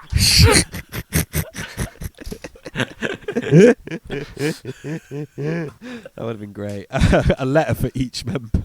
Like the K falls on G. You know, it would have been quite nice. There are some problems. The guitar solo is Yeah. terrible. That is Ace. That is a bad solo, man. That is a bad solo. That solo is lame. It's dross. Particularly some of the note choices. It's not even in the right scale, is it? Doesn't sound good at all. The pull off at the end as well. You know, it goes boo. He does a little zoom on the E string. You know, it goes like a boo right at the end. Is so out of place and really doesn't work. Oh yeah. Not good. Yeah, that's bad. However, seeing them playing that song, you know, was a lovely player. And I think if you were a hardcore KISS fan at the time, you'd be absolutely elated. It's not perfect, but it's really sweet seeing them all come together. You know what I mean? It's just nice, you know, because obviously you can see that there's history there, and they've all kind of put their differences aside and played this, admittedly, lovely song. This song, actually, you know, in terms of songs that suit acoustic, this does suit an acoustic version, I think. You know, you could play this song just on acoustic or just on a piano, stripped back or something, and it would sound nice. Yeah, competently done. It's solid, very sweet, homely, nostalgic. It was nice. Danny, what do you think? I agree with you guys about it being very sweet, and it's really nice to hear Peter again. His voice is aging a bit, but it's still great. It's still the best vocal performance. All 3 songs that he sings on are the best vocal performances we get on the whole performance. I think he's really outperforming Paul here in terms of enjoyability. I think the solo playing is actually fine. I just think it really doesn't fit. It just doesn't fit at all. And on top of that, Alexei, I will actually say my main criticism was this feeling of, I don't know, like, I don't like this arrangement, and I think this is one that could have had a really nice arrangement, but they changed the chords. The chords are a bit different. And I thought they've got a fucking string section behind them, and they who didn't play it at all. And I get maybe they want to keep it more intimate. They don't want to use the strings for this one. It's just the 4 guys back together. But I didn't like the acoustic. This is the one song I feel like they actually did an arrangement for. I could hear that thought had got into it. And I don't like the musical decisions they made. Which leaves me just, as a critic, way preferring the original to this one. But watching it, and as a I prefer the original, yeah. Yeah. I do. It is sweet to see. Peter is really good on it. Next. It's more the vibe. Next. This is all sold on the vibe. Nothing to lose again, bizarre. But before they do that, sorry, worth mentioning that Paul goes, We're going to bring everybody out. and then everyone comes out. And there's 6 members. And for the first and only time, they start playing Nothing to Lose, which is another KISS bin. Yep. And Eric does the first bit in this. Yeah. And when I heard it, I didn't pick up on that. He mimics Peter well, because when I heard the original, just without the visuals, I thought it was Peter like the whole time. And it's not. I was like, oh, that's cool. He mimics Peter well. He's got a good voice. I enjoyed it. This is that analogy of like bunch of dads at a wedding doing some acoustic like cover songs or whatever, stuff like that. This is like the apex of that. This is like the most like this is that at its finest. I told my partner what it was about, and she kept going, "Oh God," whenever there was a lyric that was like pertaining to it. This is just so like dads at a wedding. I actually do quite like Bruce and Ace trading off the solos. Yeah. It's nice. Yeah, nice enough. Peter is great. Peter is just wicked. He's really, really funny. It makes me laugh a lot. Ooh, sing it for the cat man! All the ad-libbing he does. He just seems like he's having a really, really, really, really good time. And, you know, like, again, you talk about the dads at a wedding thing. Like, if he was, you know, doing that, I'd be like, oh, you know that guy? I bet back in, like, 75 he was, you know what I mean? Like, do you know what I mean? Like a performer. Do you know what I mean? You can tell he's a seasoned performer sort of thing. So, no, it was nice. Again, I don't like the original, but there is a sort of a vibe to them all coming together, and it's just kind of having a good time sort of thing. That I did, yeah. I was quite into this. I think just because mostly I was just really stoked for Peter having it. Danny, what do you think? Yeah, for a song that's in the bin, this was amazing. I'm amazed how much I like this. Great. Okay, it's a bin-worthy song. It's a They terrible song. Pulled it off. Yeah, Awful song, but they somehow managed to make it work. Well, it's making me think now, just talking about it. When you asked at the start about what we want out of this album, and it's really this. All of them together, I love that. There's a fun to that. There's a messiness to it. Yeah. Now I am feeling it's more of a sort of just raw, let's go with it and see what happens. Even though it is rehearsed, it's clearly Let's have a rehearsed, good time. But I'm hearing it more. Yeah. Yeah. And I thought the same as you, Alexei. I thought, whoa, hello, Eric. He was doing great. I thought, honestly, the whole thing, Peter and Eric are carrying. They're the main players for me on this. I think they're both doing brilliantly on the drums and vocals. There was a lot of times though when I was hearing fills, and I was like, "Oh, Peter, don't risk that. That's a shaky fill, mate. Don't do it." Oh, I thought he was fine. I thought he was doing fine on the drums. No, there were. No, he was doing fine. He pulled them all off, but there were times where I could hear him, and I was like, "Oh God, land it! Come on, land it!" I liked it. A lot of the good fills though are Eric. Eric are doing. It's not Peter. I'm not so sure. I'll defend Peter's drum in a bit here. I thought he was. I think Alexei, he's not as bad a drummer as Paul and Gene want you to believe. I have heard their albums, and he is not a good drummer. I didn't say he wasn't. I think that they are. Oh, do you mean kind of like the state he's in at this point? Like when they're like he. I just mean play. in general. I mean, I well, that agree too. with- This idea Oh, I that he was like agree he with could that. barely I walk because agree he was with so that. drugged up. Yeah, they were like he couldn't play. Basically, they were like he couldn't play. Yeah, And he's that actually clearly gets fine. worse He's fine. later on. Yeah, I remember hearing him play 2000 Man and being like, "It's all right. It's okay. It's fine." I don't think the difference between his and Eric's technical abilities are that wider than Ace and Bruce's. Oh, I'll have to think about that. That's I think, Alexei, you've... and I appreciate that you're doing this, Alexei, that you're the one like reading up on what Paul and Gene have to say about all this. But maybe they've hammered into your head a bit. I think Peter's fine as a drummer. He's fine. He's not this amazing technical guy. But they just I liked his drum solo about on Alive. I mean, yeah, I think they're too mean to him, but they're 100% like, particularly on Hotter Than Hell. His drumming on the Self-Titled is also, particularly the early record, shocking. I think they're best. His drumming is best on Destroyer. On Destroyer, he's upped his game and he's upped his chops. I just think he's really, really stiff, really, really boring. He sounds better on drums here than he does on those early. For sure, there's a lot more fluidity. Yeah, a quite bit more possibly. fire and stuff like that. I see your point about he actually like sounds- no, sitting him genuinely next, sounds better. sitting him next to Eric and a drummer fills like are just Eric, awful. who is just clean as fuck, very tight, strong drum playing. Yeah. You're gonna hear a Proper difference. solid. I just think he carries himself, even But vocally. actually, Eric's to be fair, he's go on.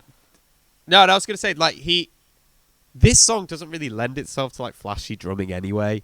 So I think in that respect, there doesn't seem to be like much. It's not that kind of a song. Do you know what I mean? And I think for the most part, Peter just kind of keeps time. But you know, Eric. I think the reason I took you up on it just now is because I like hearing the differences all together in one. That's what I like about what I was saying. This moment in the concert where everyone's together. I like Eric doing these big flashy fills. I like Peter doing his, I'll call them charming fills. To me, it actually completely works musically. And again, I agree with you, Alexei. Like the Ace and Bruce playing off each other, that's really sweet to me. I think that's brilliant. I like it's hearing cool. double kit setups in general. I like when King Gizzard do that and stuff. I think that's underutilized in rock music, honestly. I like hearing double drum kits. Yeah. So actually, this is probably the highlight of the album, and it's a song from the bin, which is the amazing takeaway for me. Yeah. Alex? They all seem like they're having a really, really, really good time. Yeah, I guess I think you made it's an fun. excellent point, actually. I They're think this is sounding maybe fun. what I wanted out of it. Yeah, it's fun. It's a bunch of old, middle-aged dudes just like having some fun and, you know, kind of, yeah, it's a good time. Alex, what do you think, mate? Yeah, I absolutely agree with that last bit, Danny, that this is the highlight of the album. and it's something that an unplugged or a live show has the power to do, as to take a song that you didn't like, and then through whatever means, whether it's just the energy or they change the arrangement, they can make it better.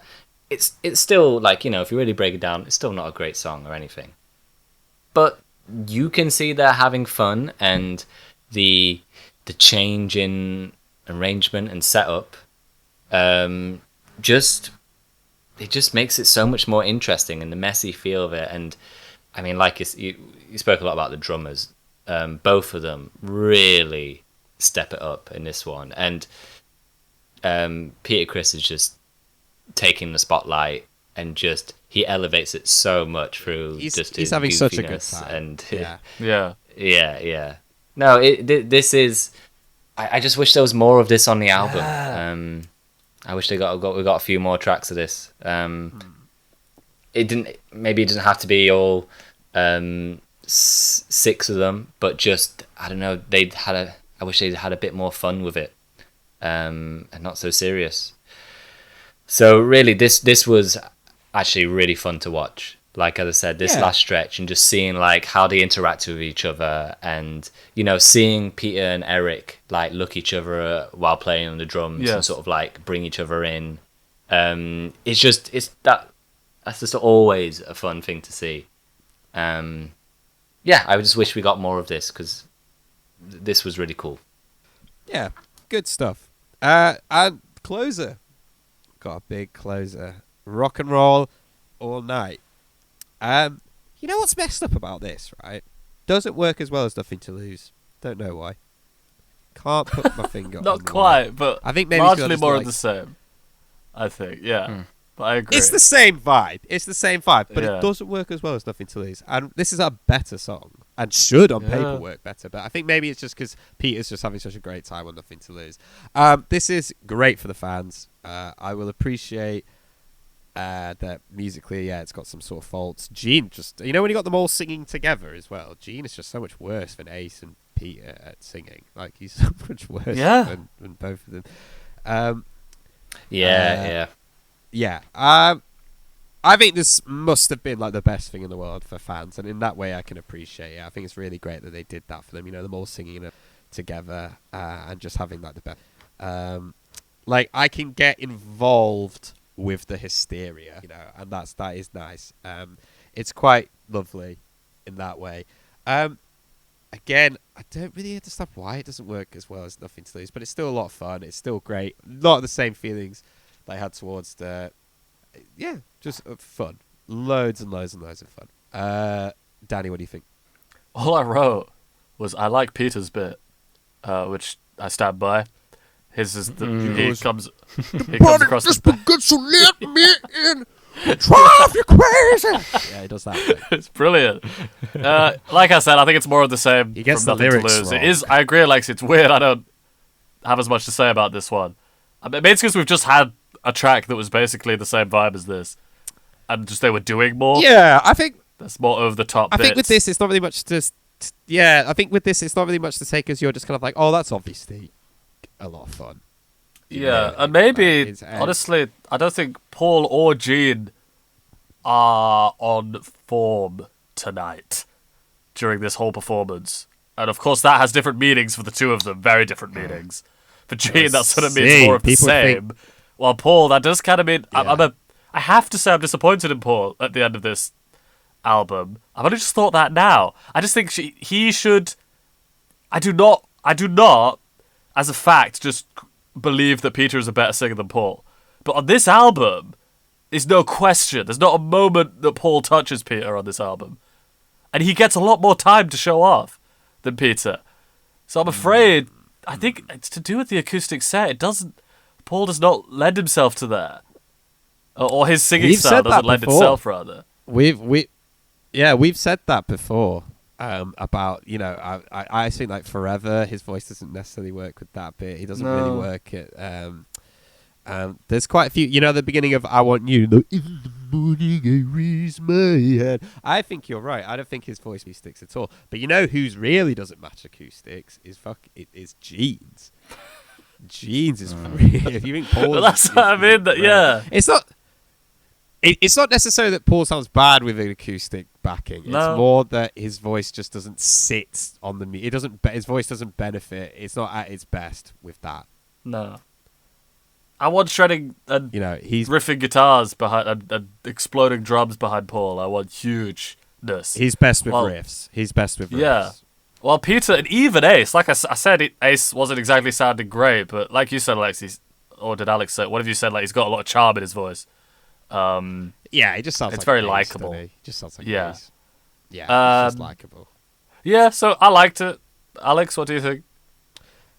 Yeah, they kind of have to do it, and it makes sense. And like I say, like it's for the audience there. It's great. It's just a bit of a shame coming off the last track that this is played so straight.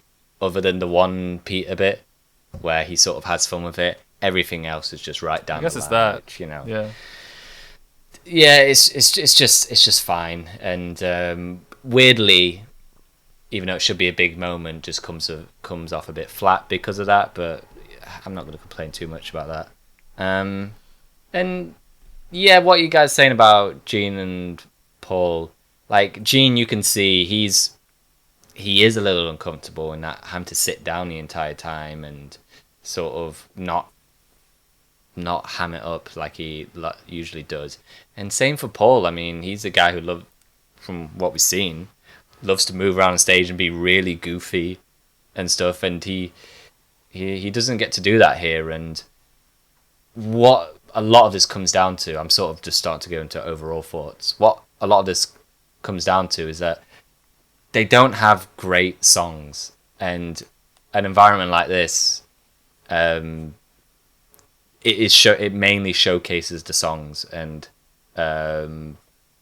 like the songwriting, the melodies and such, and it's just not there. And so, other than a few over the top moments from Paul, he doesn't really have much to go off, and Gene has nothing to do really. Yeah, it's I don't know. I'm trying to think how I feel about this album, because like in a sense, at the beginning of all of this, I was saying that one of the things about Unplugged is that it's a way to go, well, you think you know the band, but actually check them out. And this Unplugged, it does succeed in a way of softening their image. Paul and Gene seem nicer coming off this. Like the things seem a little bit more wholesome in the Kiss family than it definitely did before, which I think probably goes a long way. I know that won't last. And I felt that a little bit. I was like, oh well, they are just kind of lame rock dads here, and like whatever. Like, they're like, what I'm trying to say is that this Unplugged works in that sense a little bit. However, the decisions they had to make for this are very, very strange. So I've jumped into like overall thoughts here. That's Alexei. okay. Yeah. Yeah. We're done, I believe. So let's go to the album as a whole. Just feels very stock. The reunion's cute. The reunion is very cute, but that's not. It's 3 songs in it, 4 songs. The set list is bad. There's a bad set list. It's not a good set list. Rolling Stone, they called it pointless, and bar the reunion at the end, I kind of get their point. I just think, why does this exist? Like, you're presenting me with these songs that either don't lend themselves to being acoustic at all, like Rock Bottom or Do You Love Me or Sure Know Something, and playing them completely straight without doing anything to them, making them interesting. Like, Alex, you sent a clip of them playing a country version of God of Thunder, and that would have been more interesting. Forgot about that. Yeah, that would have, which is I agree. Which is I funny. Would have been more interesting than we get here. It's kind of like, all right, so here's this kind of middle of the road sort of rock song that I didn't necessarily like the original, and now I'm hearing it stripped back. Having said that, though, there are some songs that are better acoustically, but then you run into the problem where the original's not that good to begin with anyway. So yeah, it's like, well, Going Blind is a terrible song. It sounds better acoustically. That's because, you know, the way it sounds on Hotter in Hell is just borders on being unlistenable because it's produced that badly and it's sung that badly and it's played that badly. So what we kind of got is like songs that the deep cuts that us three personally do not like. 5 of them I think is some of the worst music, and then 1 off their worst album as well, or Gene's solo album, which is, you know, call that a Kiss album. And then you've got, you know, songs that yes are better than the originals, but then the originals aren't that great to begin with, so you're not left with much. Few exceptions. Going Home, the version of this that's on here, I do like. I think that's good. Then you've got not really any sort of show-stopping moments where you go, whoa, check that out, bar the reunion. I mean, you've got, you know, the whole idea of, you know, I guess doing an unplugged like this and you're making something that's for television, something visual, you know, is that you do have a moment where you go like, oh yeah, on this unplugged, this X happened. Like if it's like, you know, Nirvana covering Man Who Sold the World, or their version of Do You Sleep Last Night, which is pretty iconic, you know, things like that. We don't really get that here. I mean, you get the attempt with I Still Love You, but again, it's so over the top and it's so technical. It's too much. It borders on being too much. Like it does just about work, but only as a technical stretch rather than like a soulful, like, you know, a soulful vocal performance. At its Peter is the best thing about it, pretty much. I think his version of Beth is really, really sweet and nice. I think it's nice that as well that he sings it he always looks quite feeble. I think as well Ace as well. One of the sweet things as well is Ace looks quite feeble when he plays guitar, and that's quite cute, I think, as well, particularly seeing them like come back and then, you know, and, you know, kick ass a little bit. Do you know what I mean? Because there's a lot of energy to it. That's the best thing about it. But for the most part, I quite agree with Rolling Stone's review. I think it's pretty pointless. It's way too long. Like an hour. It is ridiculous, you know. And, you know, for a visually very exciting band, for a bunch of performers, they don't really sell a lot of the songs that well. They just sort of play them, almost like they're rehearsing. It almost feels like. Yeah, that's my thoughts. I mean, we're not ranking this, are we? There's no, we're not ranking this. Yeah, this was not. I can, you know, hand on heart, kind of say that there is, unlike some of their records, even records had too much like Elder, there is nothing I will go back to on the thing, really. I mean, even the reunion stuff is cute and fun. Do you know what I mean? But it's not something I'm going to go back and listen to. Do you know?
Yes.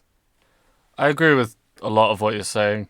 I think, well, the first thing I think is there's a lot of pointing and nodding to the crowd. There's so much like, this fucking guy knows. Well, I thought, and maybe this is a bad way to summarize, but I guess an unplugged performance should be either like a way of showing your skills and ability that get lost in production, usually, or similarly be a sort of vulnerable, stripped back, raw. We use the word raw a lot, you know what I mean? Like a very, I guess, soulful performance. Again, I compare it more to the Tiny Desk concerts, which aren't exactly the same because they're not strictly acoustic, but they are. You can see artists really, when it's at its best, take that as an opportunity to show a different, more vulnerable side. Perhaps vulnerable is a better word. Vulnerable side of their artistry. And that's great when it works. And you see lots of artists who you don't, expect to be good at that, to be quite good at that. However, KISS is a band that has already purged the raw, vulnerable, soulful members, and we're left with these very professional, very polished sounding members. Bar Gene, but I mean his bass playing is fine. So it makes sense that I'm feeling Peter so much more for this acoustic set than any of the other members. Again, Ace, I don't think Ace really gets given much to do. It is nice to see him, but Peter really shines here. So, I mean, they've got what they were going to get, which is they've moved further and further away from that raw sound, even just speaking in terms of rock and roll. They've moved further and further away. And now, right, look at the past few albums. We've been saying, like what we were saying about Revenge, and that it's like this, they do sound more professional now, for better and for worse. It's just this almost detrimentally professional. It's just like, well, you made a good sounding rock album, guys. You did it. It took you 20 years. It's how I felt about Revenge, because the songs are not the best songs they've written. So I'm rambling, but that's all just to say that the band that we were left with, without Peter and Ace, were not well designed for an acoustic set. And so I'm very happy that they came on.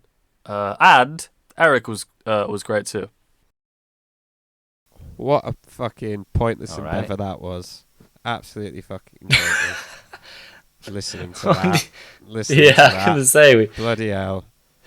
There's meant to be a short one. It's nearly 3 hours. Oh my god, how long is it? 2 hours and 40 minutes. It's ridiculous. Absolutely. Anyway, next time we're going to do Carnival of Souls. Kiss's foray into grunge, which is going to be interesting to say the least. It's very long, Carnival of Souls. I just, as a heads up before we do Carnival of Souls, I don't think it was ever mastered or mixed properly. So just when you go into it, because it wasn't released till ages afterwards. So before you go into it, it might be best just not really talk about the mix or the mastering, because it's kind of a moot point. Right, what are we going to sing?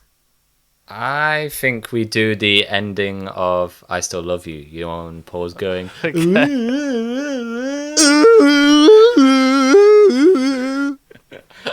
It's like he's ragdolling that bit. Alright, okay, 3, 2, 1.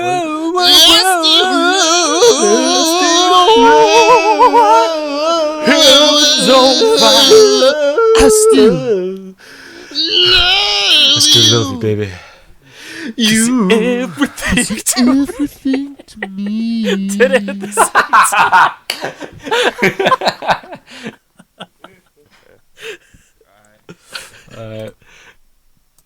Alright.